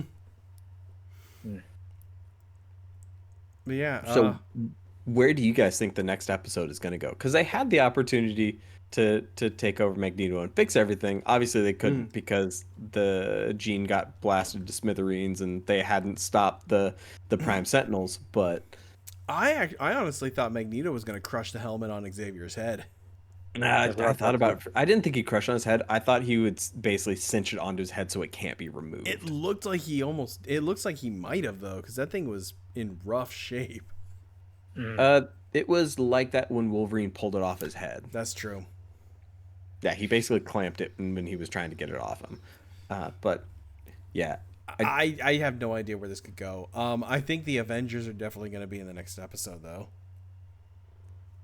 yeah, it does kind of seem like they're working their way. This seems like an towards Avengers level event, so a- I'm thinking a they might do full-on that. superhero. Yeah, but Yeah. probably not because they've really just been like Spider-Man and Hulk and everything else just for cameos to remind people that they're in that universe. I Fair. personally think it'd be a lot of fun to drop Asteroid M on Bastion's head. That would be a very effective way of ending that battle. That would be a good way to take Right. him out. That's my guess for the next episode. Okay. What about you, Rico? Part of me feels the Phoenix is going to come back. That You know Jean what? Grey has no choice. She has to counter either her or subconsciously. The Phoenix is going to come back just to combat Cable. So Cable, here's the like I thing. said, that scene was dope as hell. I think I need to go back and watch this because I think when she got blasted, I remember seeing like red flashes at the end before it cut away. I think she might be turning into the Phoenix because she's wearing the outfit. Yeah. So I mean, it's one of the things where I feel like the Phoenix is gonna come back. Foreshadowing. Not necessarily a Dark Phoenix, but it's more or less of just her body going, her mind going self defense and like, hey, I got. Oh no, I totally think she's gonna turn into the Phoenix. Yeah, and then and this with could that in turn, technically lead Bastion is into X-Men versus Avengers. If I they mean, go it that could route. be, but I feel like it's going to be a point where either Bastion's going to go and transform, and he's going to come back to the fight, and he's going to reduce something. Basically, it's going to break up. I feel like at the end, it's going to break up the X-Men. Mm-hmm. Even if they go against the Avengers, it's going to break it up, and then that's when they're going to introduce either Onslaught, possibly, with everything with Magneto, whatever, or it's going to open the doorway for Apocalypse to go in, and you find out really that even though Sinister was doing his thing, and he's doing a different version of how they created Cable for, instead of creating Cable for Apocalypse, supposedly the theory is like he created Cable for Bastion. That this just opens the door for Apocalypse to come in. Because again, another theory too is Gambit. Gambit's not really dead. Mm-hmm. Gambit comes back as one of the Horsemen. One of the new Horsemen. So what better way? Even if the Phoenix comes back for just to defend Jean or whatever, so she doesn't die again against Cable, what better way to intercede or to start doing stuff in the background when the X-Men are fractured, some of them possibly hurt or leaving the team? Oh, I got a question. Genosha, let's go back to the Genosha episode really quick. Before you do, just because this is topical, I watched that scene a couple times with Jean dying. It wasn't that she was like turning flames or red or anything. You were viewing her death through the reflection of Cyclops' lenses. That makes sense. That's why it was red. Okay. But let's go back. Okay, so Madeline Pryor. If the Phoenix is still in her and protects her, why didn't anything happen with Madeline? Because she was a clone. Okay. I could say, but Because is the Phoenix I think still that came with up in her? another video where the theory was that Madeline Pryor was just a clone, so it wasn't like she was the original. The original was the one that was with that Phoenix had bond with. That would make sense because Sinister also said during the episode, I can tell you when I swapped you two. I can tell you when your life ended and when Madeline's began. So that would be a little bit of foreshadowing there if that's the case as well. Okay. I had one of those headaches with pictures and was like, oh, is this something?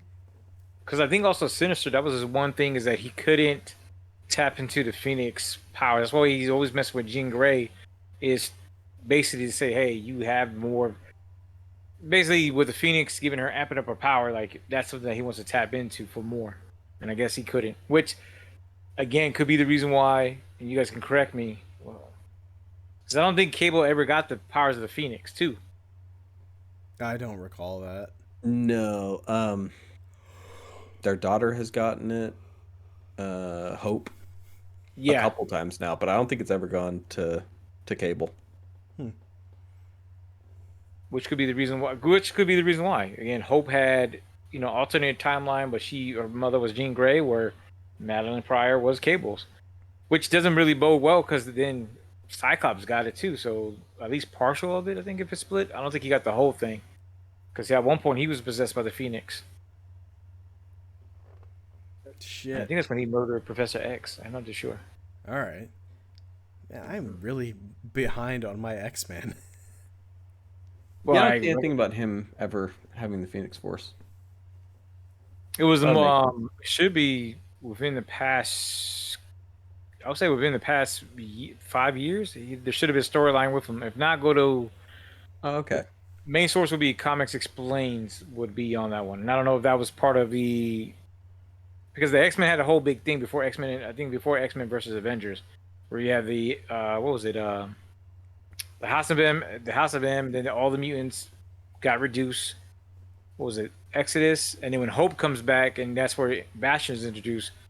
That's the whole, I think, Messiah or something, to where the mutants go from they got reduced, and then I think the population was like 123, I think.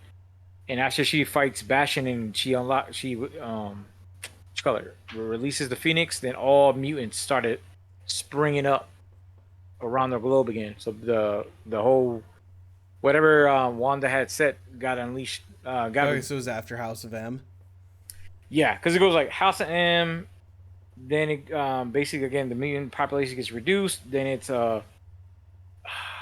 it's like Exodus and something else, but basically it goes back to the mutant population gets reduced, and then with the battle with Bastion, that basically his mission to destroy Hope Summers, because when she becomes the Phoenix, it basically erases what Wanda had done in House of M at the end of House of M, and mutants start populating on the Earth, coming back. Quick question: did Kevin Bacon play Bastion in X-Men First Class?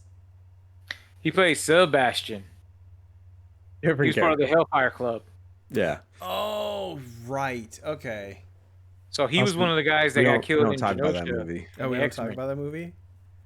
Why don't we talk? Well, about No, because they killed Why? Darwin like a bitch. Yeah, it makes sense because he survived at least with Incredible Hulk. I mean, his body poofs him out of there, but Wait, His who was body- Darwin in First Class?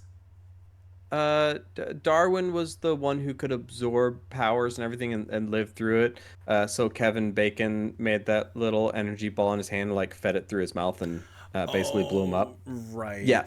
But however, it's incredibly stupid because at one point, he was like face to face with death, and his body's like, no, we're not gonna die. So he just became death. Like there is no way of killing Darwin. He even after the universe dies, he remains in the vacuum of nothingness. Like there is no way to kill that man in any way, shape, or form. Wait, who did Darwin run from? Or was that the Hulk? Yeah, that was World War Hulk when he Yep. came back to Earth. He went to hit him, and his body just noped out of the planet. yeah, it was too much for his body to handle. So the best defense mechanism was to Piece it. leave. Who was the villain in X-Men 2 then? In the second X-Men First Class movie. That was Stryker. Was it Stryker? Basically, that's Stryker, and with the and then who's that little? Oh, crap. he was Trask. That was the Sentinel one. Yeah, Yeah. Then the third So one that was Days of was Future Past. Apocalypse, and the fourth was Phoenix, right?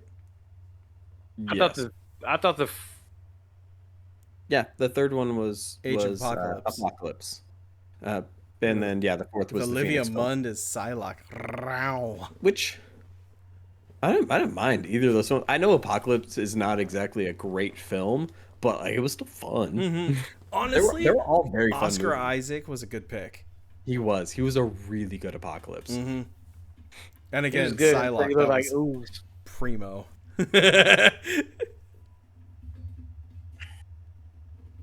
The only thing I would say about the X-Men, did you guys peep out Magneto's throne? No. Did I miss something? Go back and look at his throne. I'm looking at it now. Yeah. Oh, it's the Sentinel hand. But no, it's the hand. But then look at the bottom. Look at the bottom. Okay.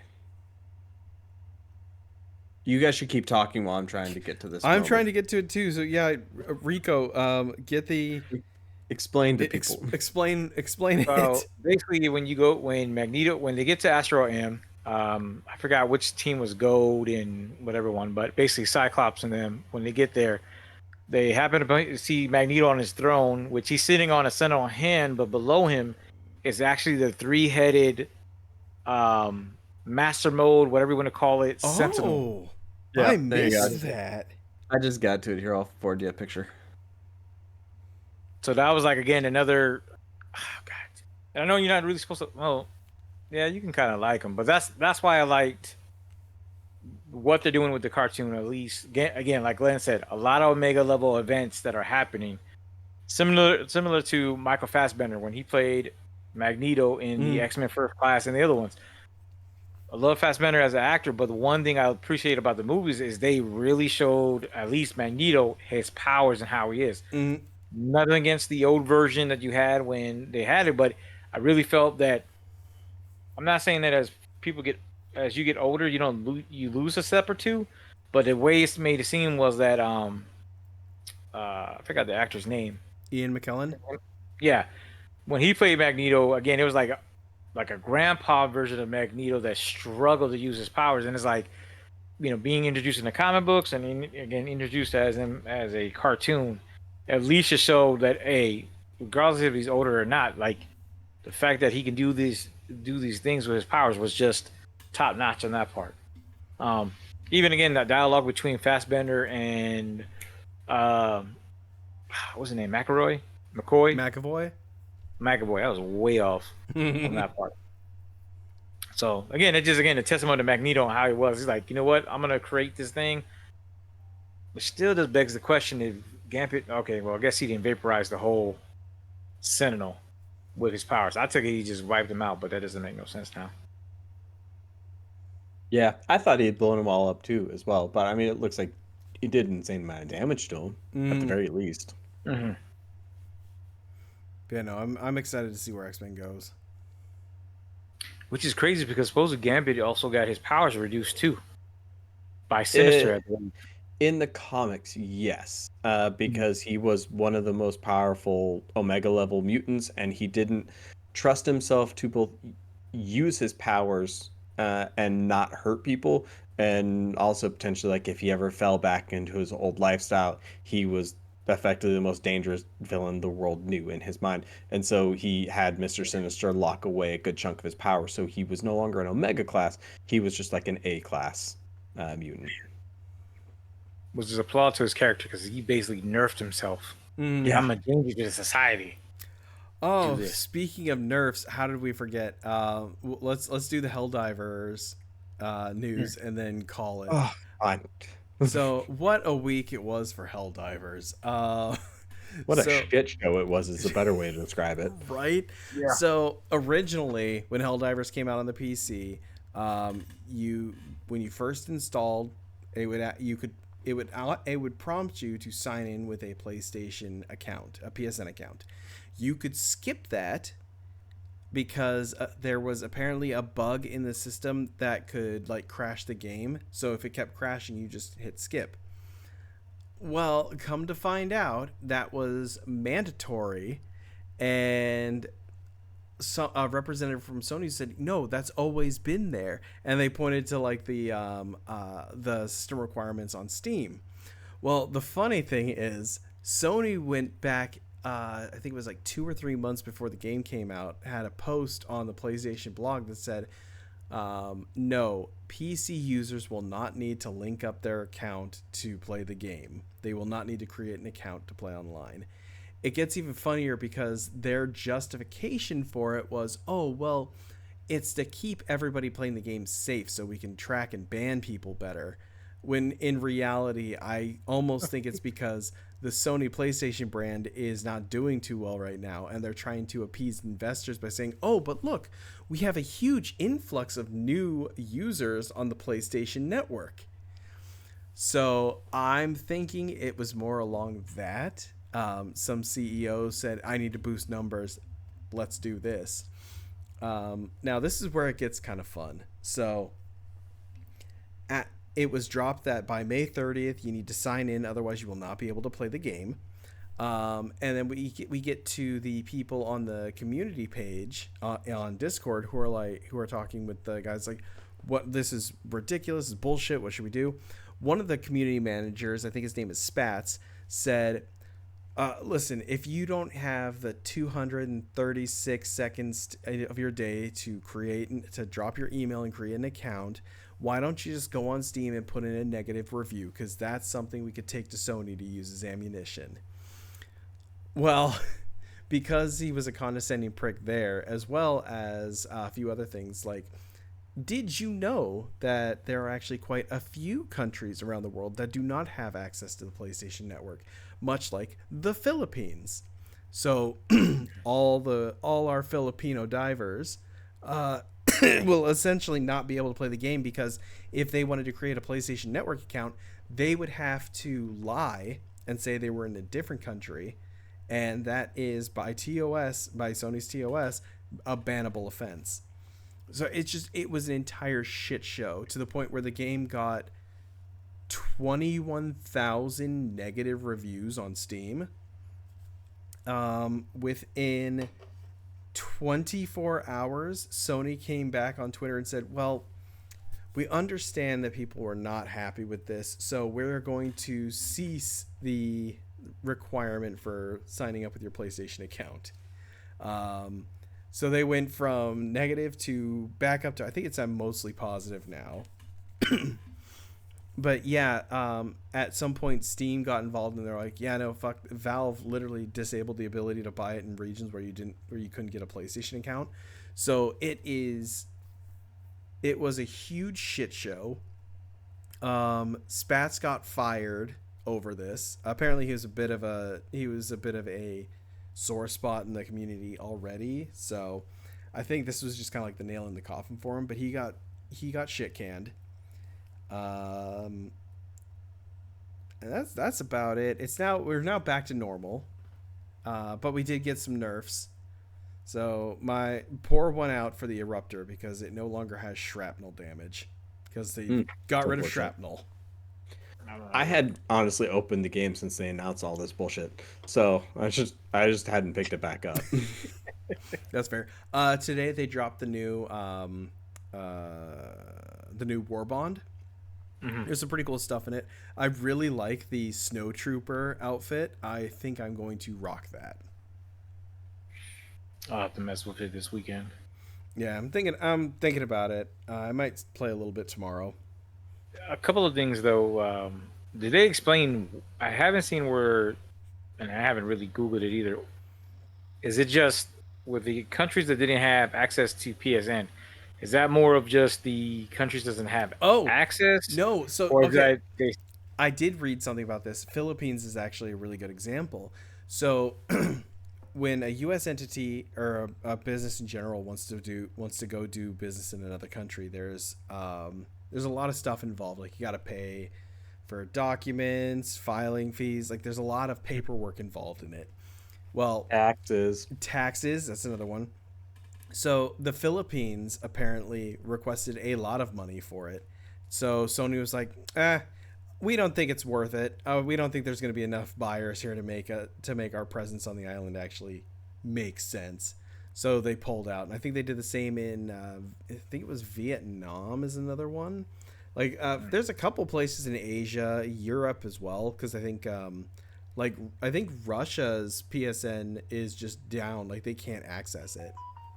Right. So it's like it's all over the place.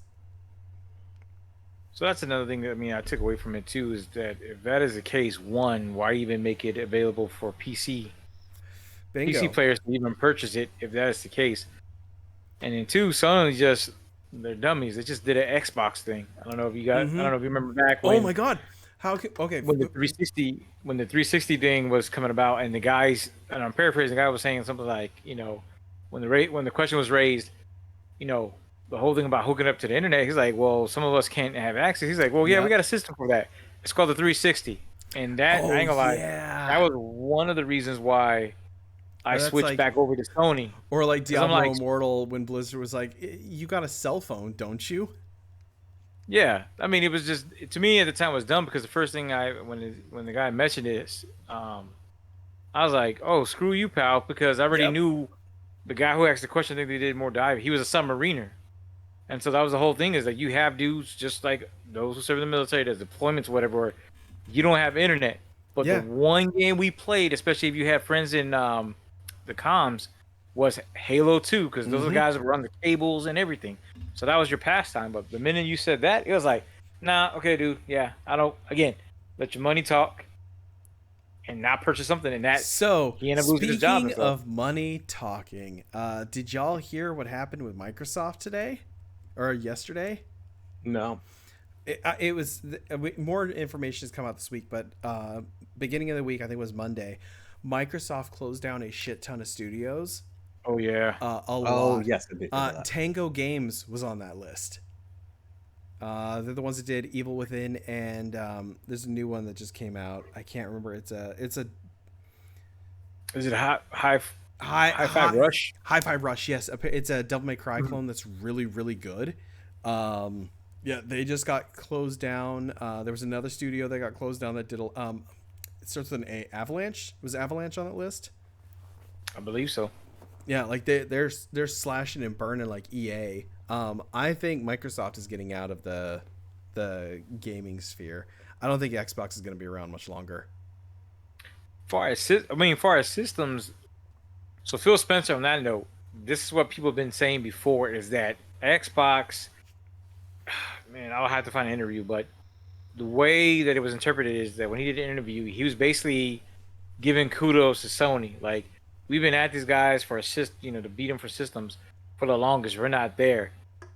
They're gonna be trying to do like, I think it's like Sega, where it's like, okay, we won't do a system no more, but we'll own the publishings for the games and everything else by the studios.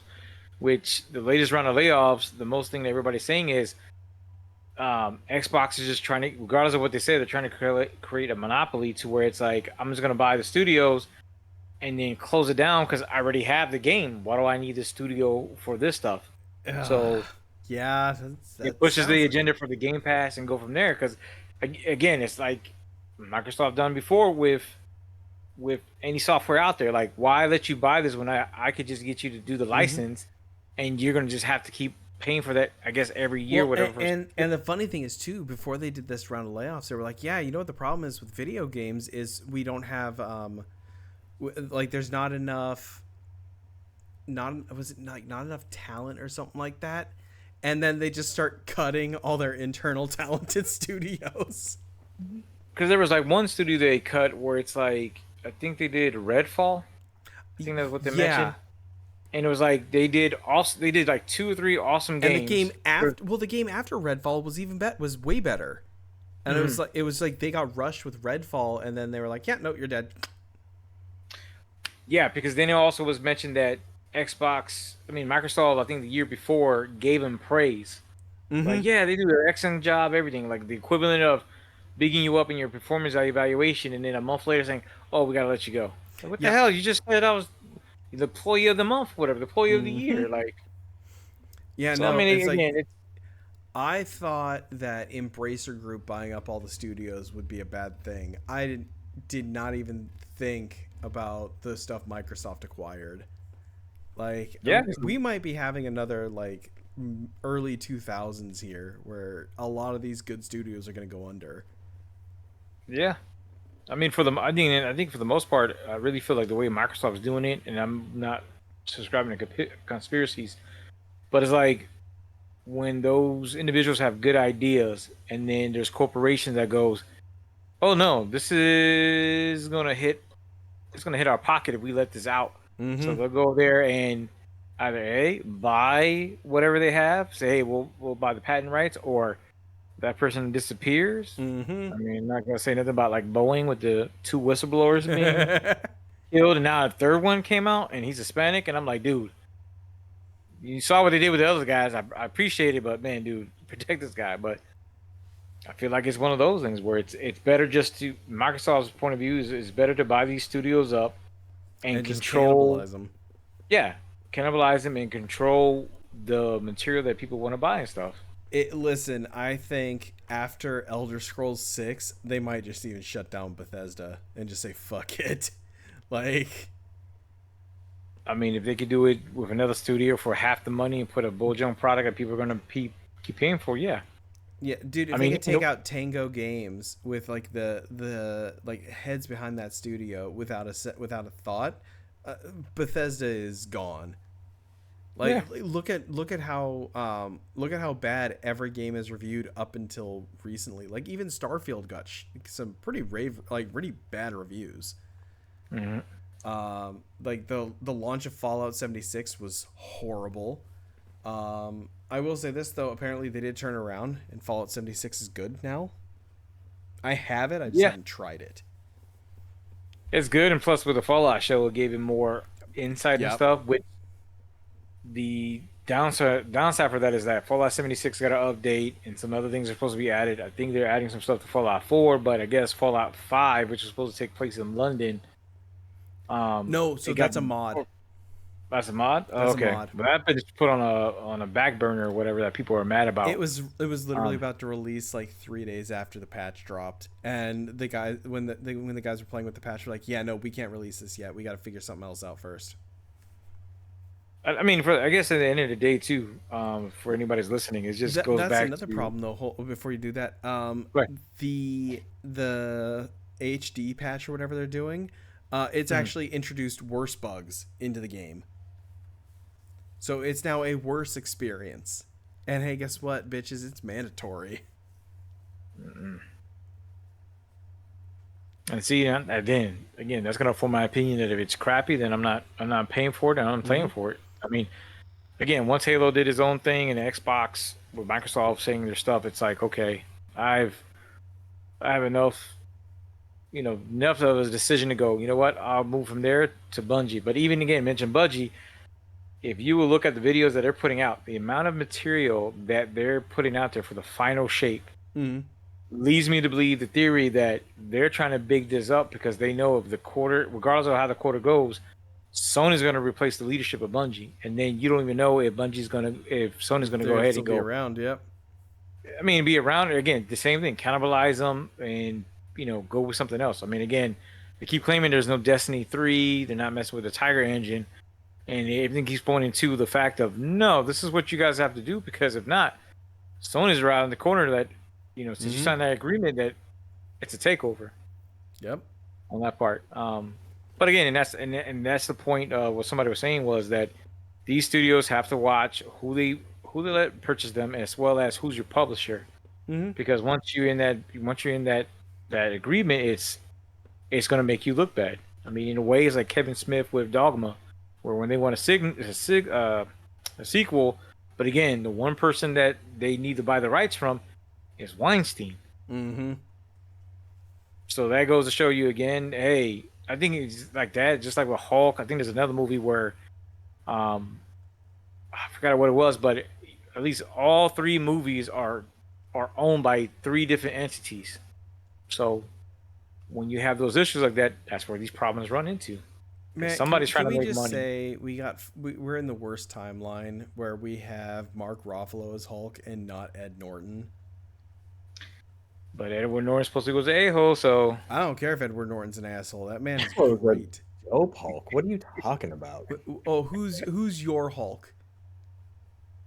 I Eric mean, I don't Bana? really care one. No, absolutely not. I mean, I would say Mark Ruffalo because he's had the role the longest. We have the most exposure to him. I mean, shit, if you really want to go, you could say Lou Ferrigno, I guess, if that's the argument. Yeah, but we're But talking Bruce Banner, not like, the Hulk. yeah, but like Mark Ruffalo does an excellent job as Banner and the Hulk. You know what he is? He's just like he's Tony Stark on the spectrum. That's it. Like his portrayal All of the Ba- characters in the MCU are the same thing. I know. What's your But point? at least Edward Norton was different. Because he Edward wasn't Norton. part of the MCU. Technically, he was. That Hulk is Yes, the he one that's was. in the Only MCU. after the fact because it was retconned back into the main timeline, so they didn't have to introduce the character again. Actually, No. MCU, the Ultimate version. No, he was in the ending of it was Iron Man was in the ending of the Incredible Hulk. Yeah. Was he? Yeah, that Yeah, was Tony the No, post-credit that scene. Thaddeus Ross And then it was was- there. No, Yeah, it Darius was, Ross is there. Tony was- Stark approaches him in the bar and says, Yep. "Hey, I heard you had a Hulk problem or something." And then Ross looks at him and like, "Ugh, you." And then talks about, "Hey, they're trying to work something out." And then the Avenger the other Initiative. post-credit scene was with the what's his face turning into the leader. Yeah, Yeah. I don't remember Stark being there, but I mean, either way, I can take or leave Ed Norton. Like I've had more time with Mark Ruffalo. I think he does a really good job with the character. He's entertaining. Like they've done a decent job. They can't give him his own movie, which sucks because you don't really get to grow with the character and see him like evolve unless you like take a real 10,000 Unless you foot make view him a and heel. watch him over the movies. No, you but gotta make him a heel and do World War Hulk. you cannot do that because you can't build the empathy for the character in order to get people to be upset about the fact that he's being shot into space against his will, which they already technically did. And then bring him back and then be on the side of him as he beats the shit out of all the other heroes. No, you do it like Thanos. You just make him a heel. You don't give sympathy. Just make him a heel. That's how villains work. It's not necessarily Yeah. how it works if you want to build an entire movie around him beating the hell out of other superheroes. That's fair. I'm just saying it's more interesting than what we actually got. I Yeah, don't but like that Mark Ruffalo as the Hulk, and I love the Hulk. so to you guys, well, to your credit, Nico, I would said Edward Norton to me was a better, like you said, a better Bruce Banner, simply for the fact that the way his character was written and the way he acted, it was more in line with the Incredible Hulk show Mm-hmm. that you had. And that Um, I grew up watching that, so that might be yeah. why. So that I mean, the whole thing from the chair and everything else, plus you add the ultimate version of Incredible Hulk, as far as working on the secret serum, the super serum, soldier serum for that one. I mean, it throws it in there on that one. Nothing against. I guess with Mark Ruffalo, the only thing that you could give credit for Hunter is just the fact that you guys saw him grow because since they introduced him, you saw him from what he was introduced to what he started doing for his feet. I mean, Ragnarok to me, it was a poor man version of a Planet Hawk, Mm-hmm. which again was disappointing. But to your to Hunter's point, again, you would have to reset something. So you would have to show him losing his mind again, introducing the Illuminati, or at least this version of the Illuminati in there, to cast him out. And but this time, the first time he went on his own. The second time he gets exiled, you have to write it to where it's like, okay, now he blames those guys, whatever. And since he didn't land on this one planet, you have to create a different planet now. So, I mean, if they do a reboot, that could be the case. But again, I think Universal still owns the rights to Incredible Hulk because in the X-Men cartoon, I don't know if you guys noticed that when Morph turned into the Hulk, you notice he didn't say Hulk smash. No, I think that was just He because said he was. Morph. Yeah, I think that's because he was joking around. That's more with his Nah, the character. theory is that he couldn't mention Hulk in it. That they couldn't mention Hulk. Then why wouldn't they be able to why would they be able to mention Hulk in the MCU movies then? That's what I'm Hey, saying. I don't know what goes through Kevin Feige in these big corporate meetings, or All right, whatever, but fair. that's one of the things. But yeah, again, if they can do like Hunter said, if they can build it back up, I'm for it. Planet Hawk was awesome. War Hawk, again, with all his stories, was fucking all. Oh, sorry, I cussed. Was freaking. Dude, it was just again. Not to go on a rant because it's getting raked. All I know is this: you had Incredible Hulk, the smartest, and he broke everybody down to the T. As far as you're getting your ass whooped, why you getting a lecture? Like it's the equivalent of Bane versus Batman, in the Nolan movie where I didn't like the voice, but when he started whooping on Batman, like again, it's like almost you're getting disciplined by your parents, and your parents are talking like this is gonna hurt more than me. Oh, you think running's gonna help this problem? Like no, that's the whole thing with the Hulk is that he presented an issue to Professor X with what decision are you gonna make, which I think that's the main story that everybody forgets, and then just starts taking everybody apart because they're more like, no, we need to do this, whatever. Despite Professor X doing some bullshit, and Incredible Hulk is like, okay, well, I'm gonna give you guys all a lesson because clearly you're not hearing my question and give me the answer you're supposed to be giving me. Again, War Hawk, one of the awesome stories. Yeah, I'll put it on my to read list. And he's got even crazier too. I think Immortal Hawk, you got God Hulk. Oh man, he's crazy. I just remember the one where he's got like a big gray bushy beard, and I was like, yeah, that's a cool looking Hulk. That's Mephisto. Yeah. That one is even crazy. That's one he's even crazier for as that one. Yeah, that one was always a cool look in my opinion. Especially when the younger version of Hulk goes to the future, finds out who is Mephisto. Mephisto, I think, pretty much breaks his neck, even though he doesn't die, or whoops the younger version's like ass, and then is like, okay, I'm gonna try to come back. And I think they try to link it to where when Mephisto comes back, he gets killed by the whatever the bomb version on how Bruce Banner gets his powers, and then somehow that's how Bruce Banner gets the Incredible Hulk genes or something. As far as that storyline, I might be messing it up or whatever. Because they did some retcons too. Because I know in Immortal or God Hulk they introduce the one below all. So you know how you got the one above all? Yeah. You got one below all. I think that's what they call it. Yeah. And somehow Hulk is connected with that. So. Comic books. Dude, I'm telling you, we can talk. Incredible Hulk, like I said, we can talk about that almost all day.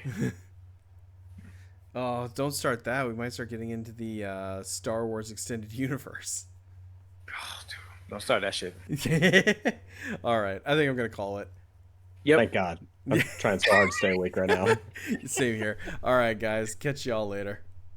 Bye. All right. Drink water.